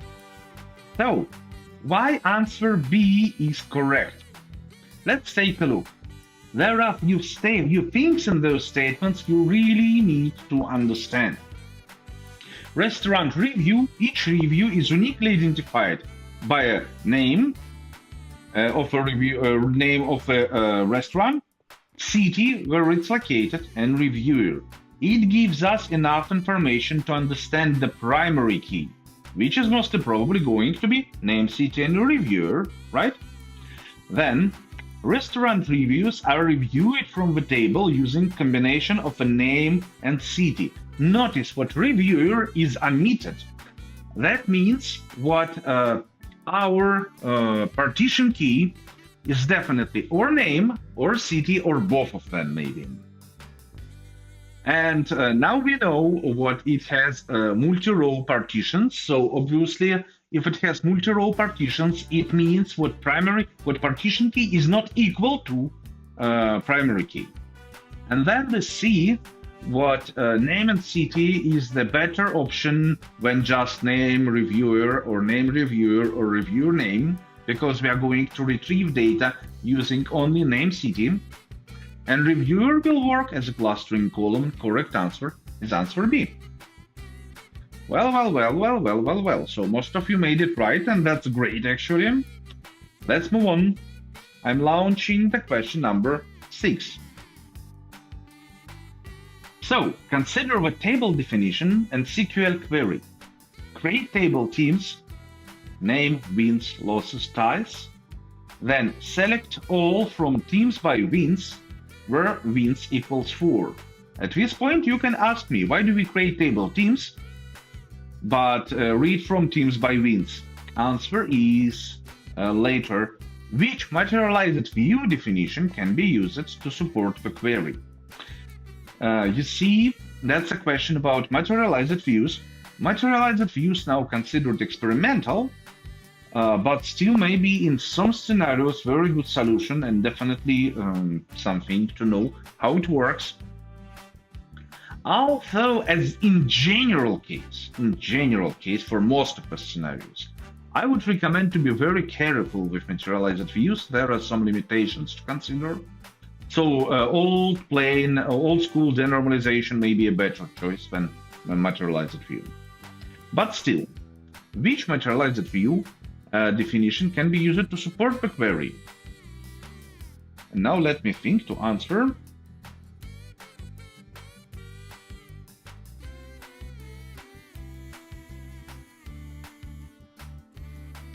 I think I know the answer.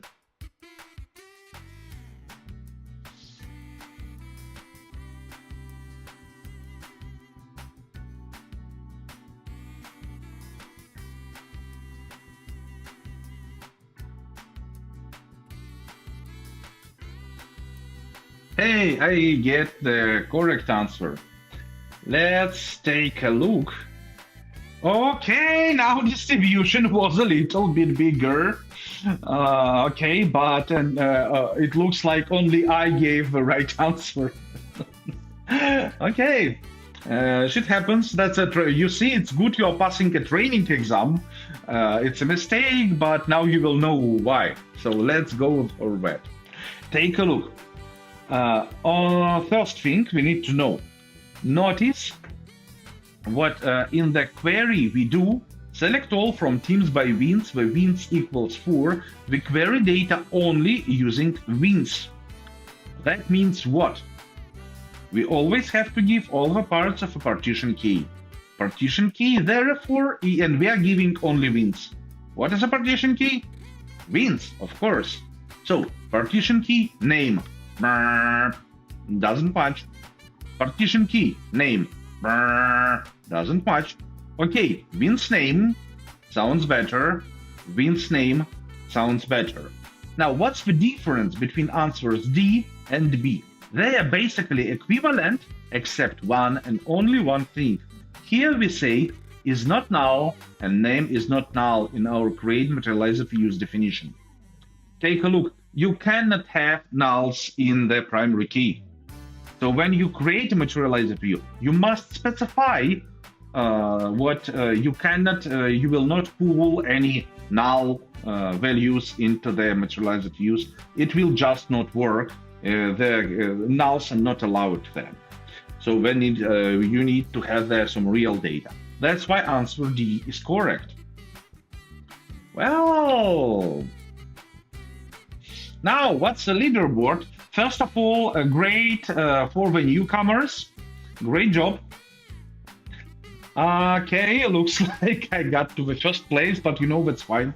I worked with Cassandra for quite some time, so it totally makes sense. And I already passed this certification, right? You know.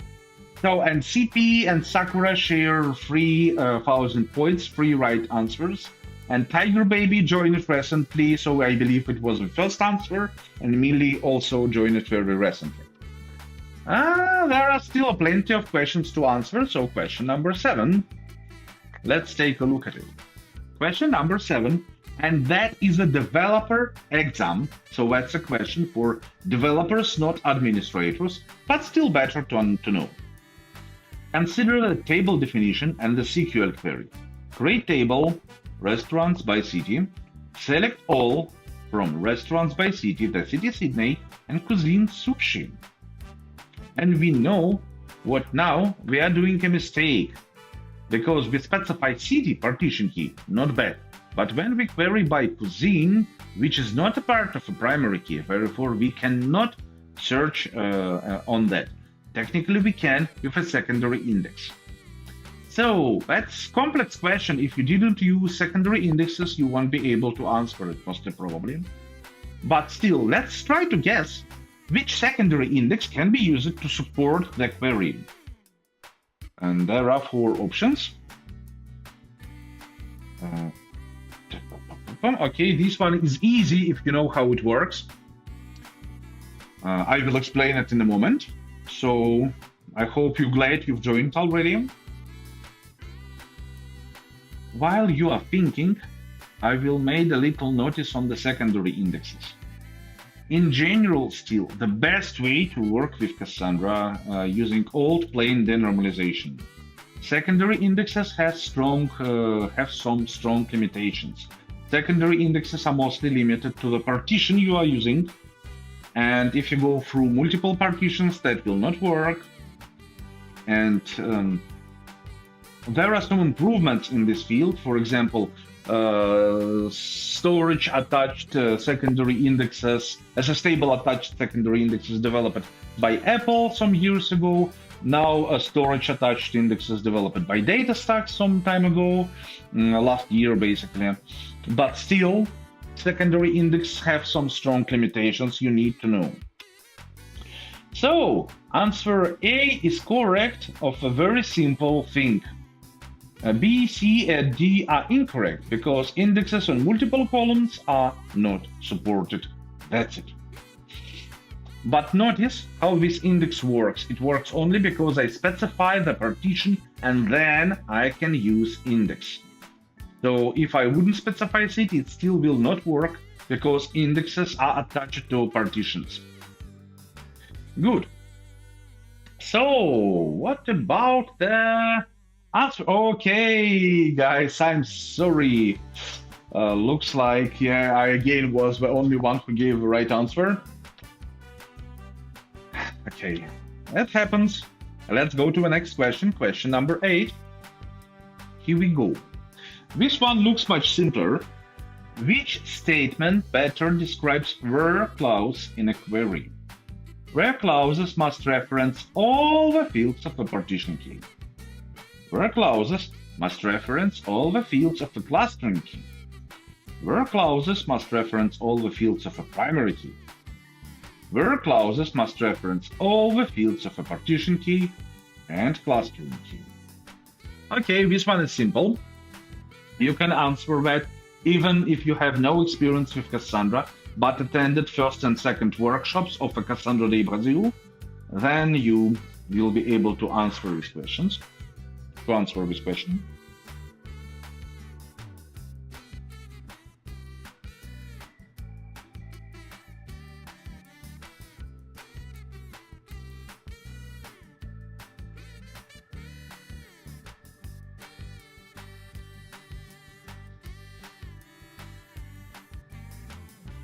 So,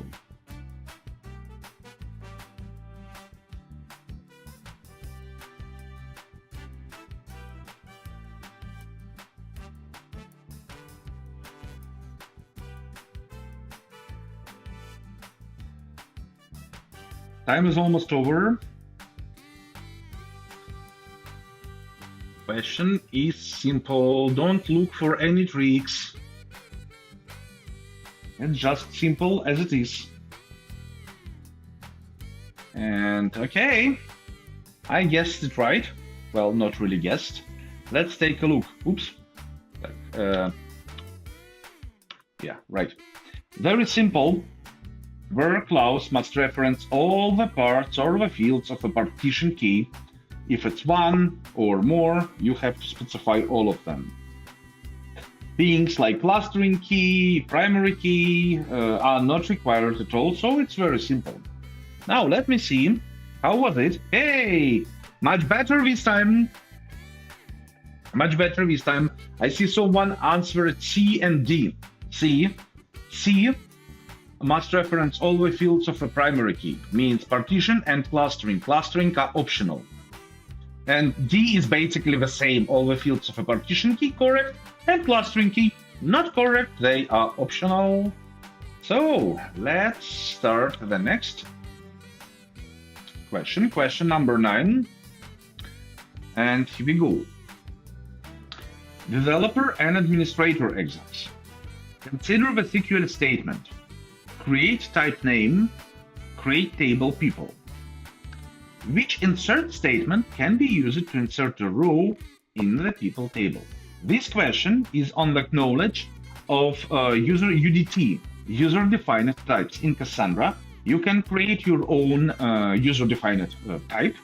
In this case, we create type name, first, last, both text, and then we just use this type in your table, name, type name. Then you have to insert data. Man, how exactly you are doing that? This is also a very simple answer if you know how it works, and if you don't, you will have to guess. But I will give you no hints. No hints except only one. Cassandra is a big friend of Jason. I shouldn't be doing that, but that's not a real exam. So I'm not too sad too. If my hint, if my tip was enough for you to guess answer, then that's great. I will feel great about that. But if it's not, well then, it's not a real exam. So time is almost over. And okay, I gave the correct answer this time. Quite surprised. Now let's see. Correct answer is A. Insert into people ID, name, email, values UUID, then some JSON, then some email. Now take a look. What is it? It's just a normal plain JSON, and Cassandra perfectly supports it. So when working with UDT, you use JSON, simple as that. Then you don't need anything like name, foobar, no, that will not work. This one is obviously wrong, because this way you suggest ID, name, email, but give 1, 2, 3, 4 different arguments. And this one is not JSON at all, it's just wrong. So the right answer is A. Now let me see who made it. Yeah! Someone made it right this time, not only me, but some people have chosen B and D. If you didn't use before UDT when you just don't know, it's totally fine. That's how you get ready for the exam, right? Good. So let me launch next. Oh, leaderboard, right. So, hey, Batman moving forward, getting close to Tiger Baby. Good. Sakura and CP are both on the 4 correct answers. That is good. And Ted joined it recently and don't have points yet. That's okay. So let's move on. And let me start next question. So question number 10. And here we go. Consider the SQL statement.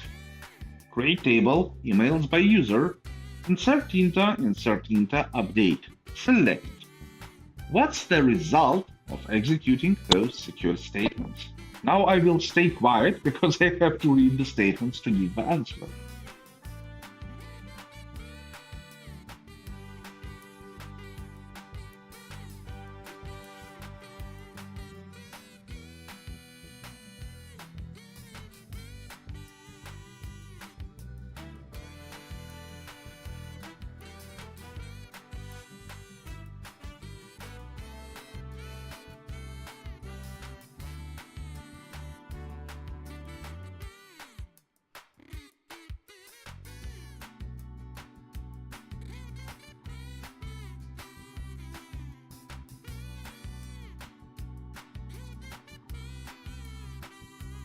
Okay, I think I know the answer.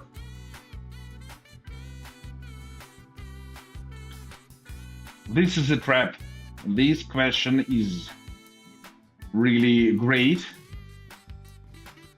And if you do not know the answer, it will be really easy to fail if you don't understand how some fields work.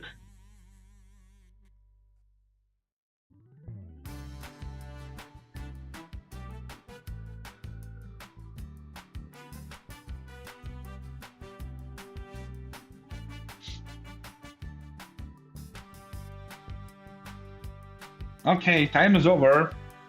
Now I want to see the results. Okay, no, many of you made it. I actually expected some more fails, because it's a tricky question, but most of you made it right. And that's for good.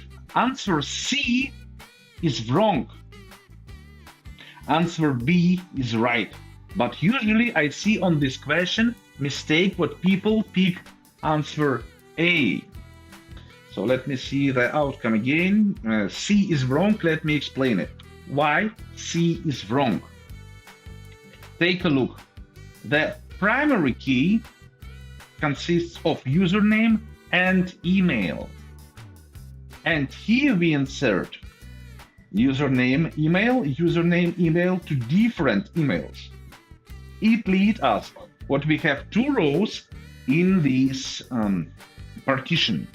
When we update something, set nickname, set description, blah, blah, blah, but that doesn't change anything. Select will have to return two rows.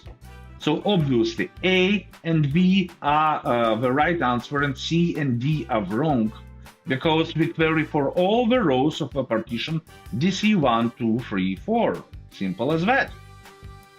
Now, I still want to explain why answer A is wrong, because actually it is the question of the static fields understanding.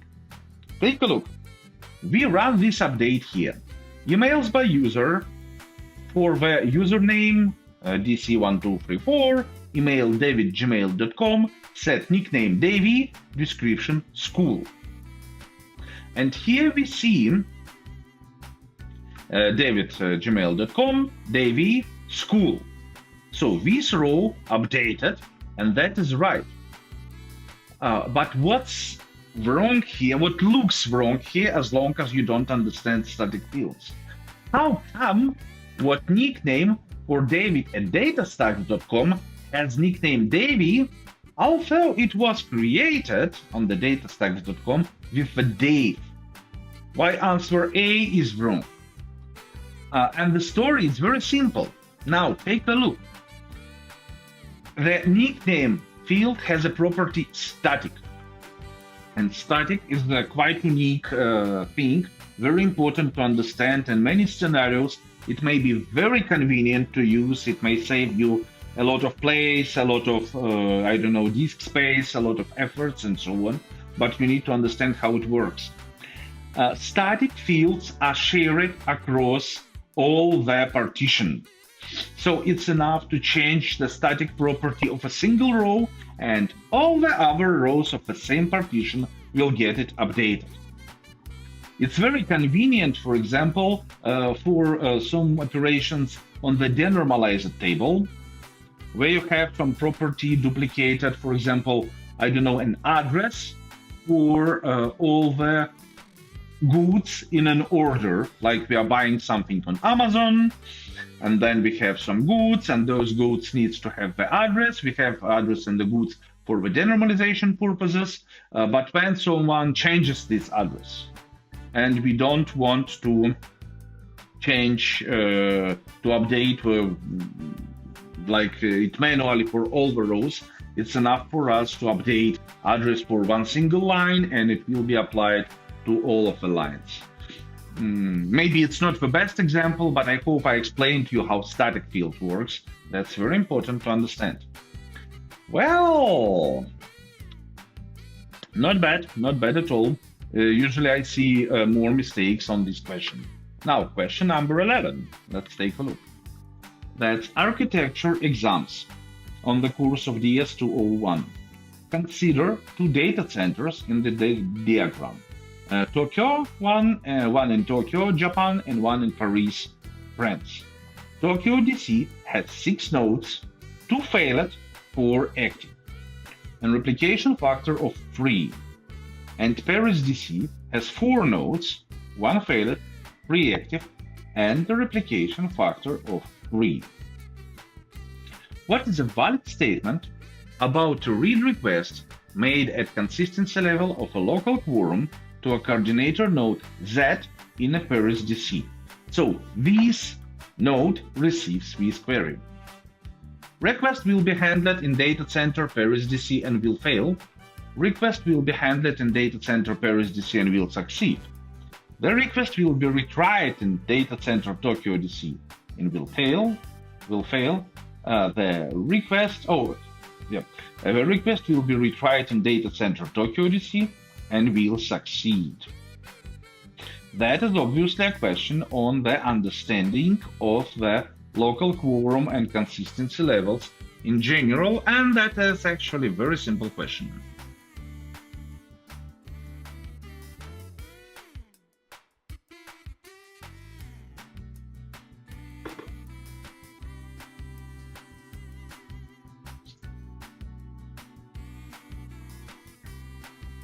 Time is almost over. Loading results.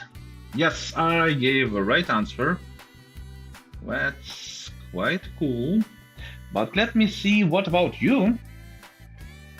Oh my God! That's a great job now. Everyone gave a right answer. Great job, team. Thank you. So, looks like guys doing workshops did a good job. Today and yesterday. Good. So request will be handled in data center Paris DC and will succeed. Why? Take a look. We have the same data, replication factor 3 in Tokyo and replication factor 3 in Paris. And we execute a query on, let's first take a look at a quorum. Quorum means majority. Majority for replication factor 3 is 2, right? Like, that's quite obvious.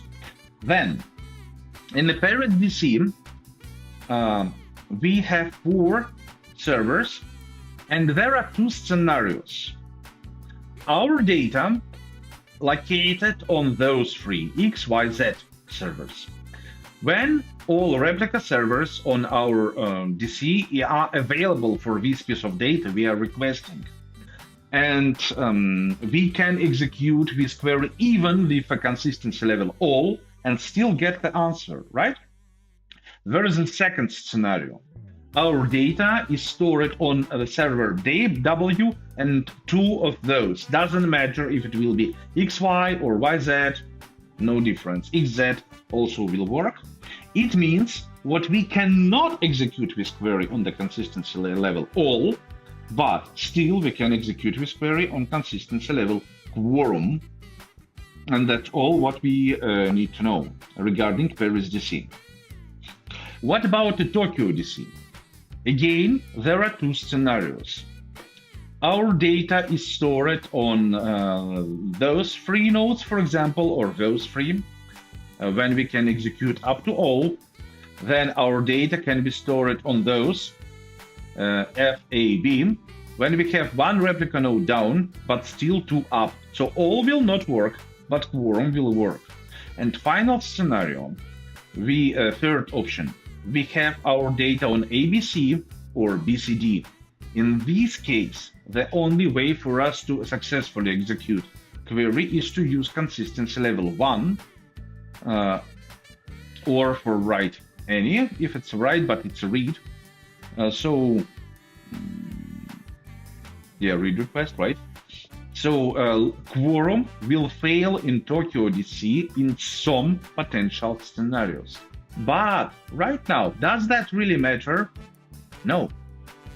Doesn't matter. Even if the Tokyo DC is completely wiped out, destroyed by a monster, kidnapped by aliens, whatever, still we do a local quorum for the Paris DC. And Paris DC is not so much on fire, only one node is down. It can be even planet upgrade, so it's maybe not necessarily some power outage, network outage, it may be a planet restart, scheduled restart, our cluster is still available for local quorum for Paris DC. For Tokyo DC, it may be different, but the query coordinator was Z, so this server got the query. So simple as that. Now, yeah, it was easy for you, so you made a great job. Well, question number 12. Architecture exams. Consider those SQL traces. At what elapsed time is the data persisted? So what it will survive an unexpected node shutdown? 690 microseconds, 1834 microseconds, 2193 microseconds, 2966 microseconds.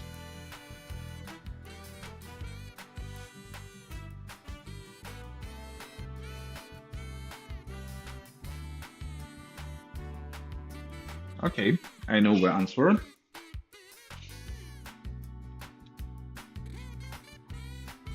You must be busy reading, so I have a hint for these kind of questions. There are plenty of them, but I will give it to you as soon as you will first answer, all of you.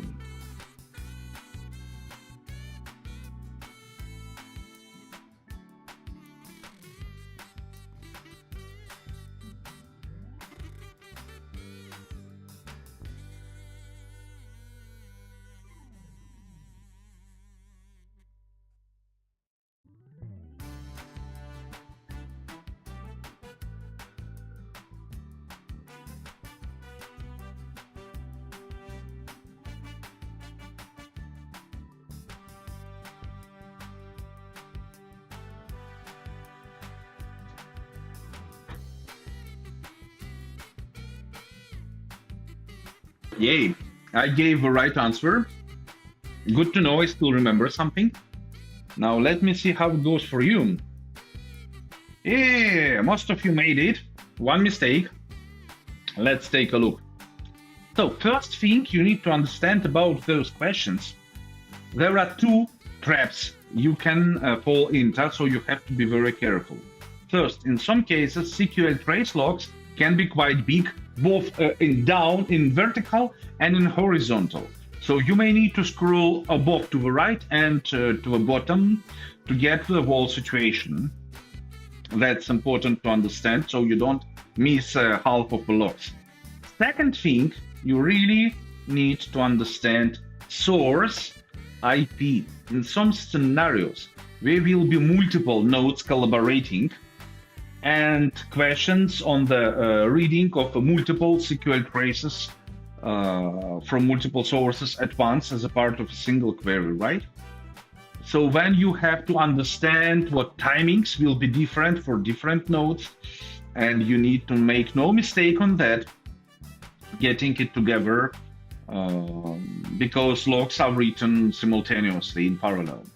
So now answering the question. At what elapsed time is data persist so it will survive an unexpected not shut down?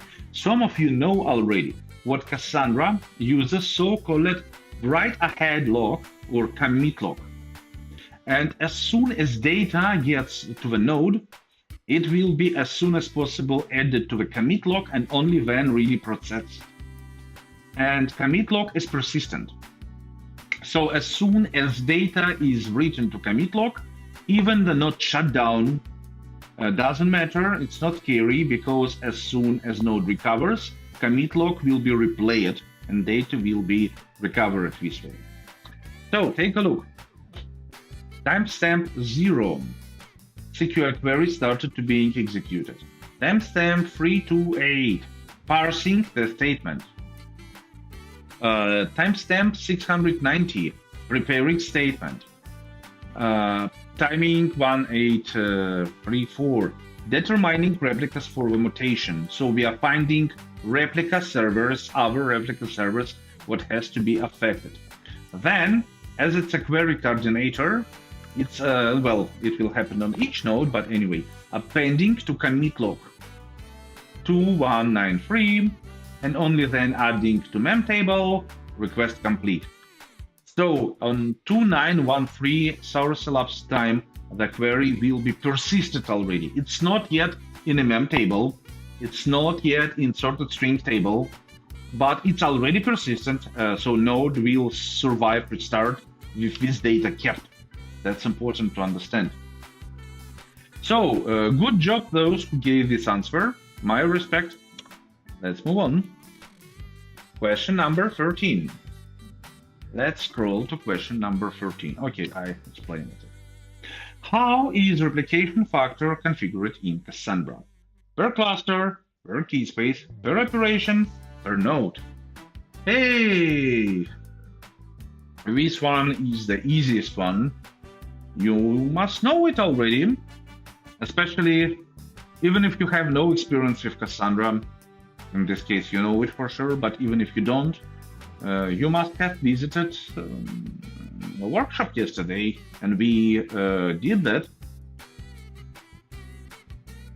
We discussed that. So must be not a big deal.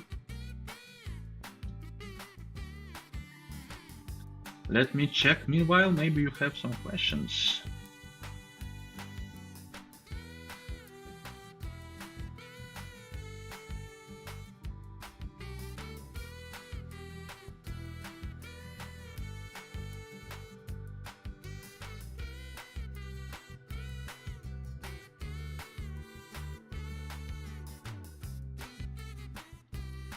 Okay.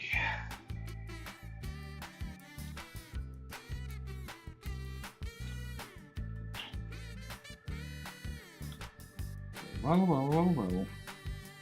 Time is almost over. So I hope you gave the answer already.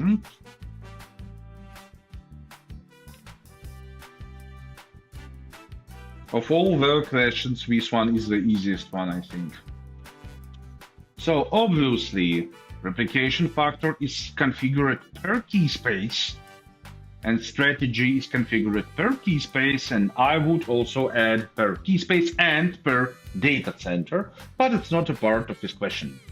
Hey, so okay, most of you made it right. It's not configured per node, that's for sure. It's configured per key space, per data center. Now we are getting to administrator questions. So maybe some of you are developers, it will be harder for you to answer. But again, don't afraid to fail. That's a training grounds. If you fail on the training grounds, that's good. It means you are learning something. So that's a perfect place to fail. It's much better than to fail on production, right? So let's go. I guess we will see a leaderboard now. Right. So who made it better? Now I see Ted made 3,000 points and Simba 2,000. So, okay. CP is, we don't count me. I know those questions and answers for her. But CP is on the first place. Sakura and Batman are on the second. Ted a little bit lower, and Simba and Tiger Baby a little bit behind. But again, don't worry, you know what, we aren't dispatching Ferraris or apartments, villas for your first places. It's just a training exam, so don't take it too close. So I like the competition. Good. So, next questions. Question number 14. Let's take a look. What are two options for internode encryption in Cassandra? Choose two. Client, node, rec, enabled, DC. In the real exam, you will have to pick two answers. Menti, we use today, does not support multiple answers, multiple choice questions. So it will be enough to pick any single right answer. It will be already counted as the right answer. So don't worry, don't take too close with choose two. Just try to guess a single one. You will need to know both on the exam, but take a look at an administrator exam. If you are taking a developer exam, you will not meet this question.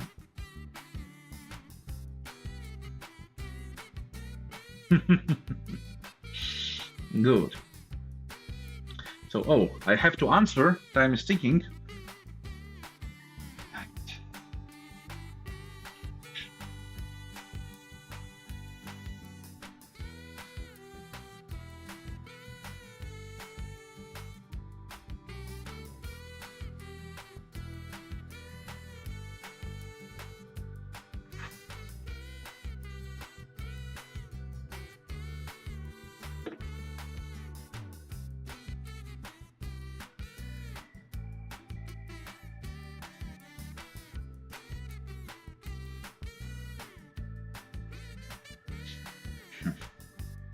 Yes, I gave a right answer.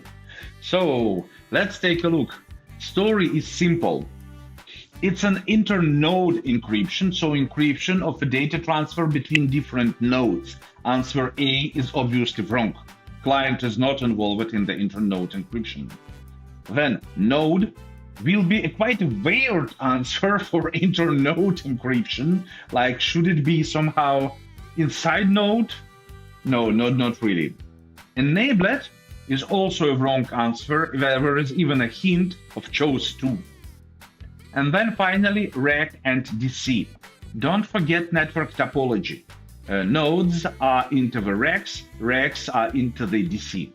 Very easy to remember. Available options are all known at the rec level, at the DC level. Very simple. Good. So, most of you made the right answers. Very well.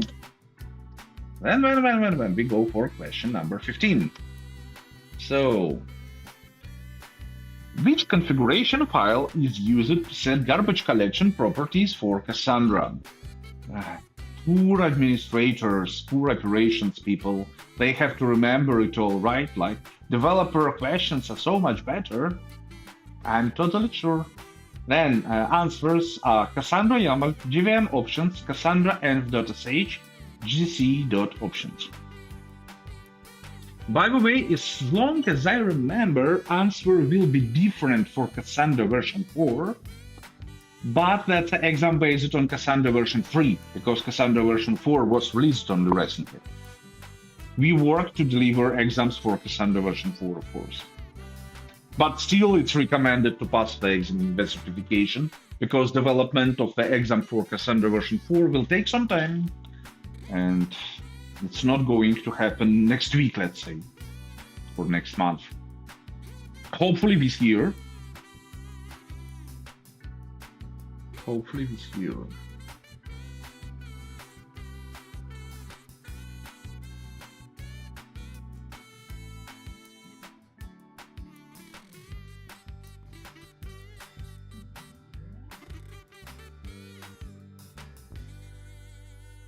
If you don't know, you can throw a dice or maybe a coin, but there are 4 options, so it will be a bit harder to make it with the coins. But as we are IT guys, and coin basically can be in 0 and 1, just 2 throws of the coin will give us 2 bits.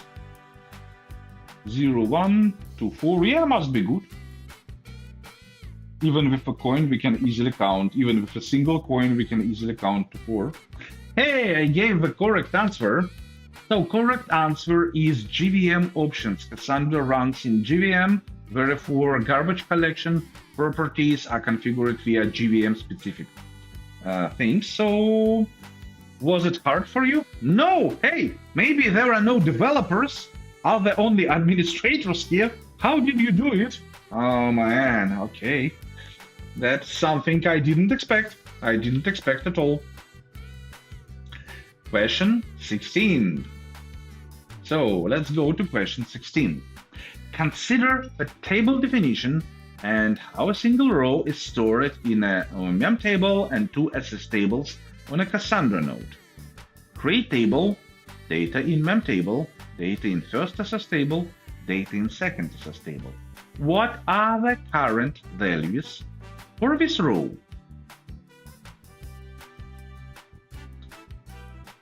It's a very good question. Now, I need to think a little bit because I don't remember.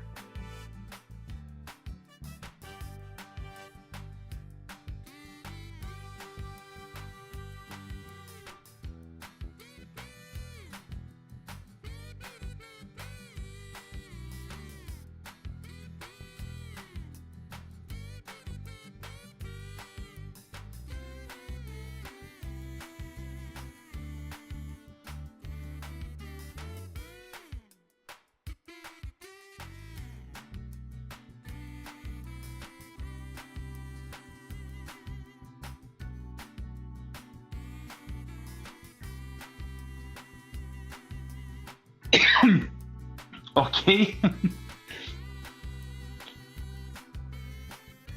I hope I did it. I don't want to fail right in front of all of you.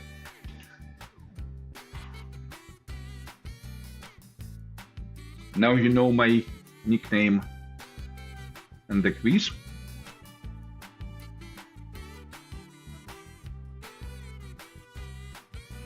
Hey, correct answer.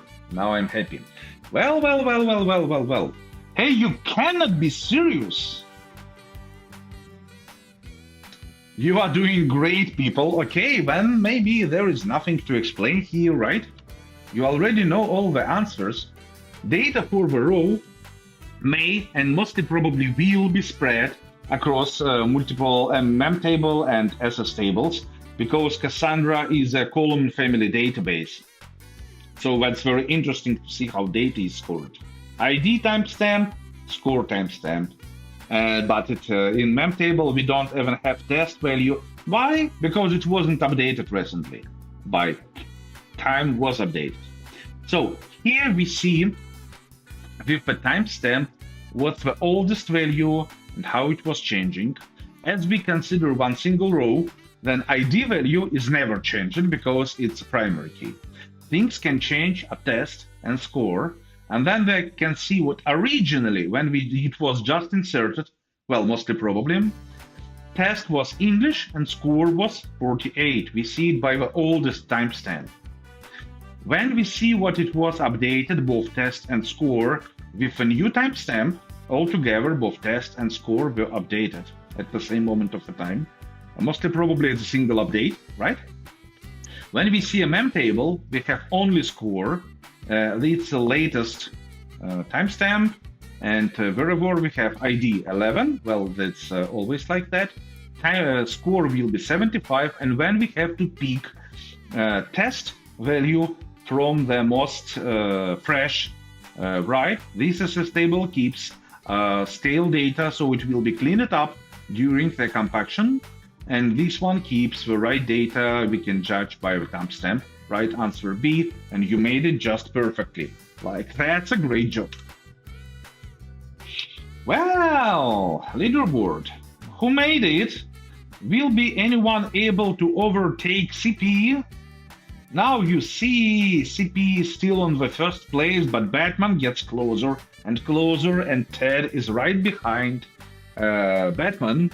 Okay, and Simply Sakura getting better. Well. So, we see we have a few questions left. We are almost done. So, question number 17. what is a valid statement about a coordinator node handling a query at the consistency level 3? A. Coordinator node sends a direct read request to all replicas. B. Coordinator node sends a direct read request to 3 replicas. C. Coordinator node sends a background read repair request to 3 replicas. D. Coordinator node sends a direct read request to 1 replica and digest request to 2 replicas.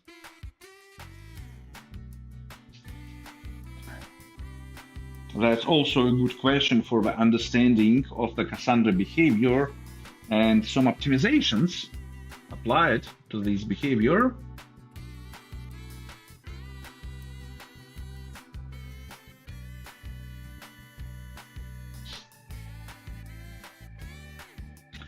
So, what is a valid statement about a query coordinator handling query at consistency level 3?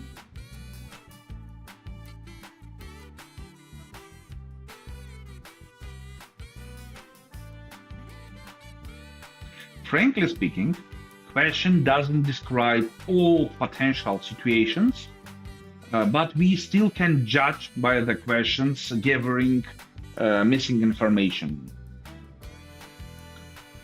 If it would be on me, I would extend question a little bit to be more clear, but still together, question and answers, there are enough information. So let me see how you made it. Okay, that is a funny distribution. Well, okay. Looks like I was the only one who gave the right answer. Take a look. That's important to understand. Answer C is wrong. Coordinator node will send a read repair request to the replicas in the scenario of digest mismatch. So C, in theory, may happen, but to 2 replicas, because at least one will be considered as an ideal, and therefore C is wrong. A and B, there is no principal difference between them. All replicas, 3 replicas, we have 3 replicas in this case. But what is important for us is the option D. The story is, Cassandra is what? Big data ready. And then you work with big data, you have to be ready for what? For big data. Such a surprise, right? So, Cassandra is very well optimized for big data. Query results can be very huge sometimes. To avoid passing redundant data from all 3 nodes, just taking network capacity for nothing, because in the most of the cases data will be exactly the same. Coordinator node sends a read request to 1 replica, which tends to be faster, and digest request for 2 replicas. So 1 replica will be asked, give me data. And 2 replicas will be asked, give me digest of the data. Digest of the data is kind of hash. It will be very short, even if the wall value is huge. Digest always be short. And together with the data, in the read request, replica will return digest as well. Then query coordinator compares digests and returns data based upon that. If the digests are matching, then this data, what was read, it will be immediately returned to a client, and we are done. Digests are matching, all nodes store the same data. Now, if digests are not matching, there are 2 potential scenarios. 1, we have got still most up-to-date value. In this case, this value this data will be returned to a client, but query coordinator will initiate background repair on the found inconsistency. And final option, 3rd option, if digests are not matching and still looks like we have got a stale data. So real data, new data is stored at one of those nodes. What we asked for a digest, but not for the real value. In this case, obviously, new data redirect read request will be executed to those nodes which keeps most up-to-date data. This data will be returned to the customer, to the client, and again, as you could guess, background repair will be initiated. Of course, this scenario takes longer time because we have to reread right value from the proper replica node, most up-to-date node, because digest, we cannot return digest to a customer. Simple as that. So that's an optimistic log, not log really, but optimistic behavior. In most of the cases, it helps us to get most up-to-date value very, very, very quickly, saving the time on the data transfer within the cluster. And in some pessimistic scenarios, what are normally rarely, we still will get most up-to-date value with a proper consistency level, of course. But in some scenarios, it may lead to a slower answer if your data is inconsistent. That means if you often get this situation, it should be controlled by a monitoring for the cluster. If you often get this situation, then something is wrong with the cluster and you have to take it seriously. Maybe network is lagging, maybe something else. There are multiple possible reasons, but you have to take it closer. Okay, so I gave you the answer already. It's explained. Good. So we are almost done. Just a couple of more questions. Question number 18. Administrator exams. What is a valid statement about a write made at consistency level local quorum against a key space with replication factor of 3? Coordinator node will send a write to one node. Coordinator node will send a write to 2 nodes. Coordinator node will send the write to 3 nodes. Coordinator node will send the writes to all nodes of a cluster. By the all nodes, here we mean all nodes of a cluster.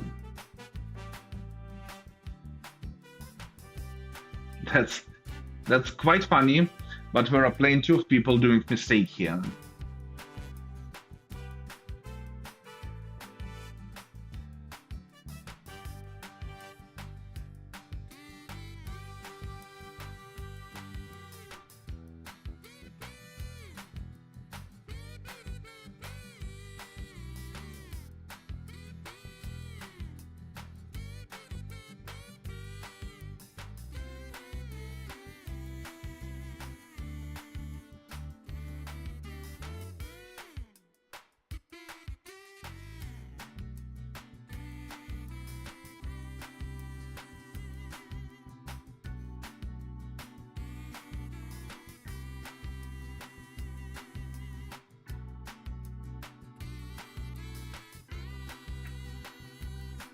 Time flies and we are almost done. We are very, very close to results. Yeah, I made the right answer. Let me see how you did. Okay, right answer was answer C. We have a couple of mistakes. Let's see what's wrong. That's very good, guys, what you failed at this question. Now we will fix this missing knowledge, very often misunderstanding of Cassandra.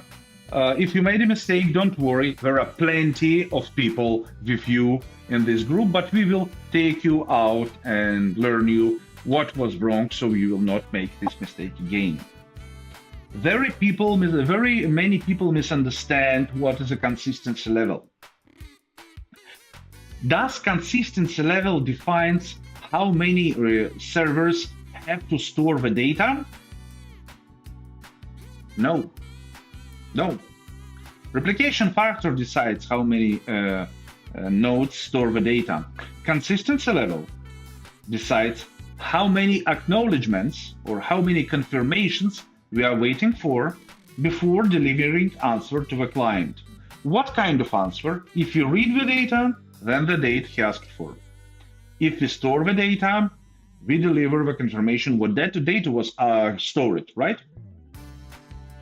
If we write the data with a replication factor 3, doesn't matter what's the size of a data center, of a cluster, it still means what there are in the current data center, we have 3 replica servers. When you send an update, change data, add a new value, add a new row, how many servers will need to store this data with replication factor 3? Of course, 3. It doesn't depend on consistency level at all, totally, completely. Then coordinator node, if it's not a replica node, right? It will send right to 3 nodes, simple as that. And if the coordinator node is one of the replica nodes, then it will send writes to 2 nodes because it is the replica already, so the data was delivered. So the right answer is C. Coordinator node will always attempt to write to all of the nodes specified in the replication factor to all of the replicas. It does not depend on the consistency level. You can specify any consistency level, any quorum, local quorum, each quorum, whatever quorum, all 1, 2, 3, all of them will be notified always. Consistency level here is just how many acknowledgements we will wait for before answering to a client what data was stored. Simple as that. Well. What's the leaderboard? Looks like Batman and Ted made the best answers, and take a look. Batman is just 1 right answer behind the CP, and Ted is just 1 answer behind Batman. With Simba is very close. Nice. So competition goes on, and I'm launching 2 last questions, those about data modeling. Those are for developers, although I still strongly recommend to take a developer modeling course even for the administrators. So, ladies and gentlemen, question number 19. Oops. Consider the Chibotko diagram, what captures the physical data model for investment of a portfolio data. Scary Chibotko diagram. What is the primary key and clustering order of a table trades by ASD? And there are a few options.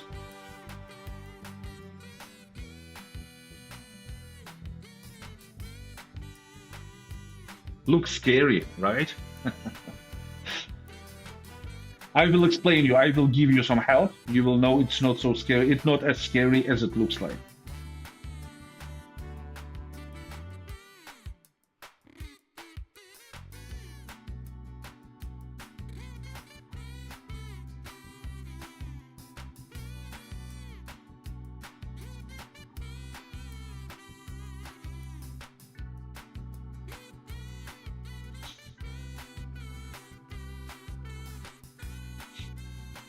I don't see answers, so I honestly pick the right one after reading and analyzing.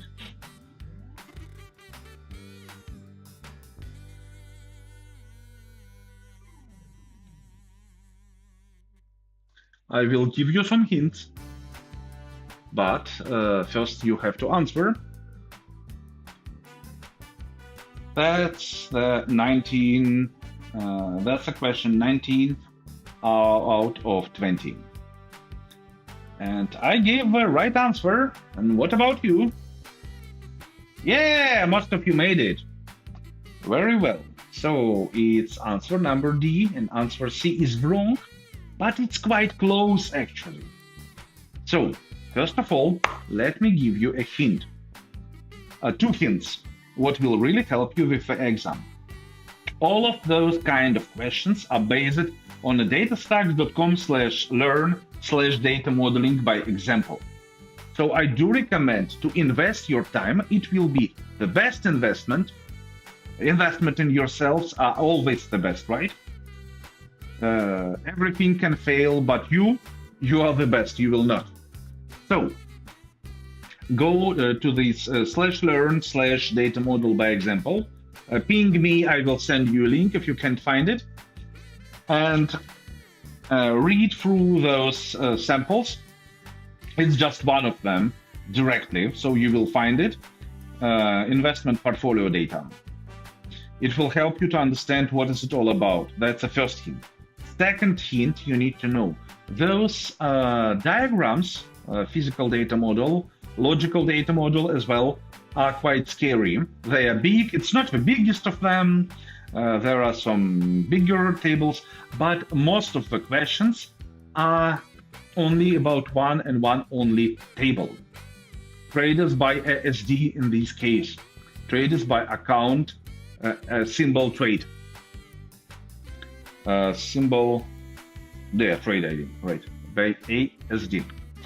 It means what you, out of those 6 tables, you can ignore this one, this one, this one, this one, and this one, and focus only on this one. Looks like we just cut off most of the tables, most data on this table. You don't have to read through that all and focus only on this one. Now, it's obviously a knowledge on knowing of Chebotkov notation. Chebotkov notation is your way to describe Cassandra tables, in this case physical data model, in some solid, clear, conscient explanation, way to explain.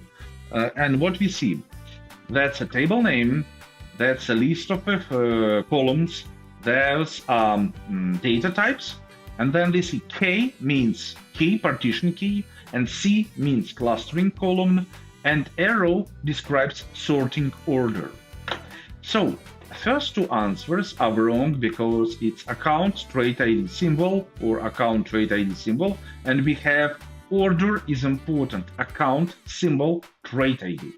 So, correct answer is C or D, account symbol trade ID, account symbol trade ID.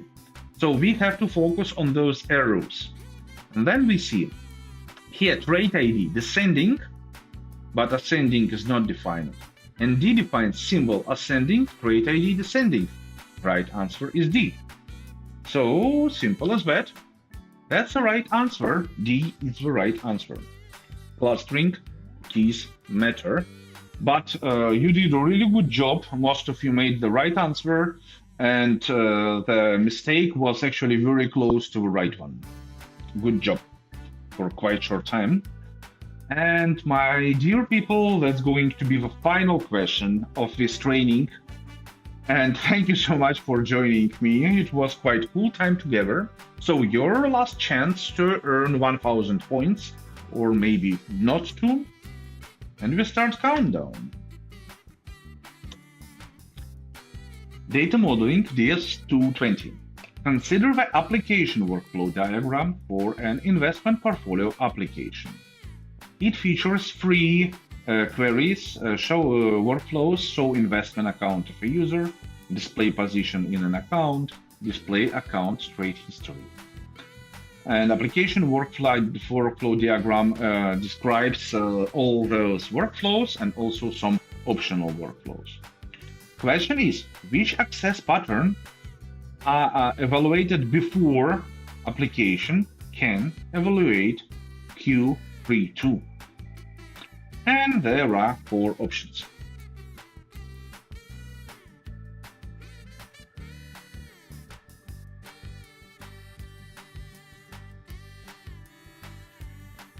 Oh, I still have to answer.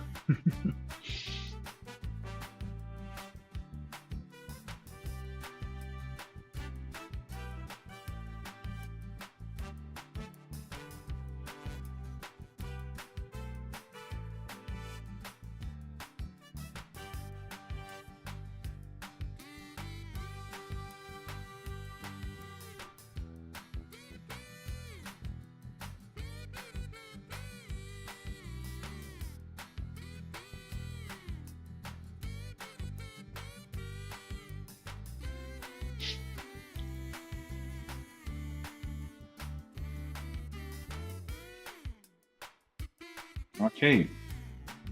Yes. Okay, I gave a correct answer. I don't see your results yet. But let's think. It's a final question, and we are nearly perfectly on time. So you will see in a moment. Application workflow diagram is a very important tool of data modeling methodology. You need to understand that. And application workflow diagram defines use cases, queries, and their dependencies. And very important for us to understand what can we just go and out of the blue execute query Q32. Let's find query Q32. That is it. Find all trades for an account and date range, order by trade date, descending. Can we execute this query without any previous queries being executed? Let's think. Date range, order by trade date. Do we need, is that a real dependency? No. Customer defines date range in the application. Customer pushes the button, so we get information from the application. We don't need anything for that. But before that, find all trades for an account. We need to know the account. If, and we obviously have a lot of accounts. Can we execute just Q32? No, we don't know the account. That means what this query has a dependency. Yes, queries, workflows also have dependencies. Not just your NPM packages, right? But all the others too. So, 32 has a dependency and we need to know an account. Now, we also have diverse dependencies, like Q32 is just a case of Q3 in general. Q3 find all trades for an account.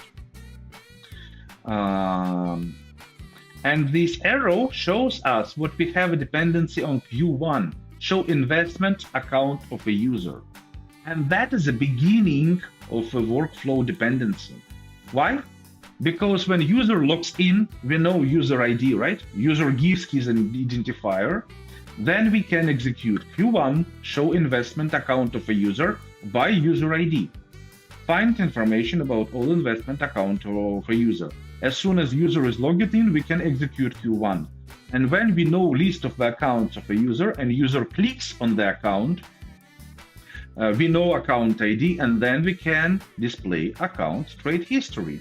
Therefore, any of the Q3, like from 3.1, 3.2, blah, blah, blah, 3.5, has dependency on Q1 only. Right answer is A.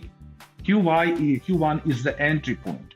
We do not depend on Q2, and of course, we do not depend on itself Q3. Right answer is Q1, so right answer is A. Now, let me see. Looks like it was a little bit harder, so most of you gave the answer D. Let me see. D. Q1, Q3, Q31. I believe you guessed already. You see what this Q32 does not depend on 3.1. Find all trades for an account. Nope. Only on Q1. Well. You know what? Muito obrigado. That was Aleks Volochnev, developer advocate lead at DataStax, doing my favorite job, helping you to get ready for the certification. I kindly ask you, when you will go and take the certification and pass the exam, write me on LinkedIn so I will know what you passed the certification with my help. It always makes me proud, you know. I will give you a link to my LinkedIn in a second. Oops.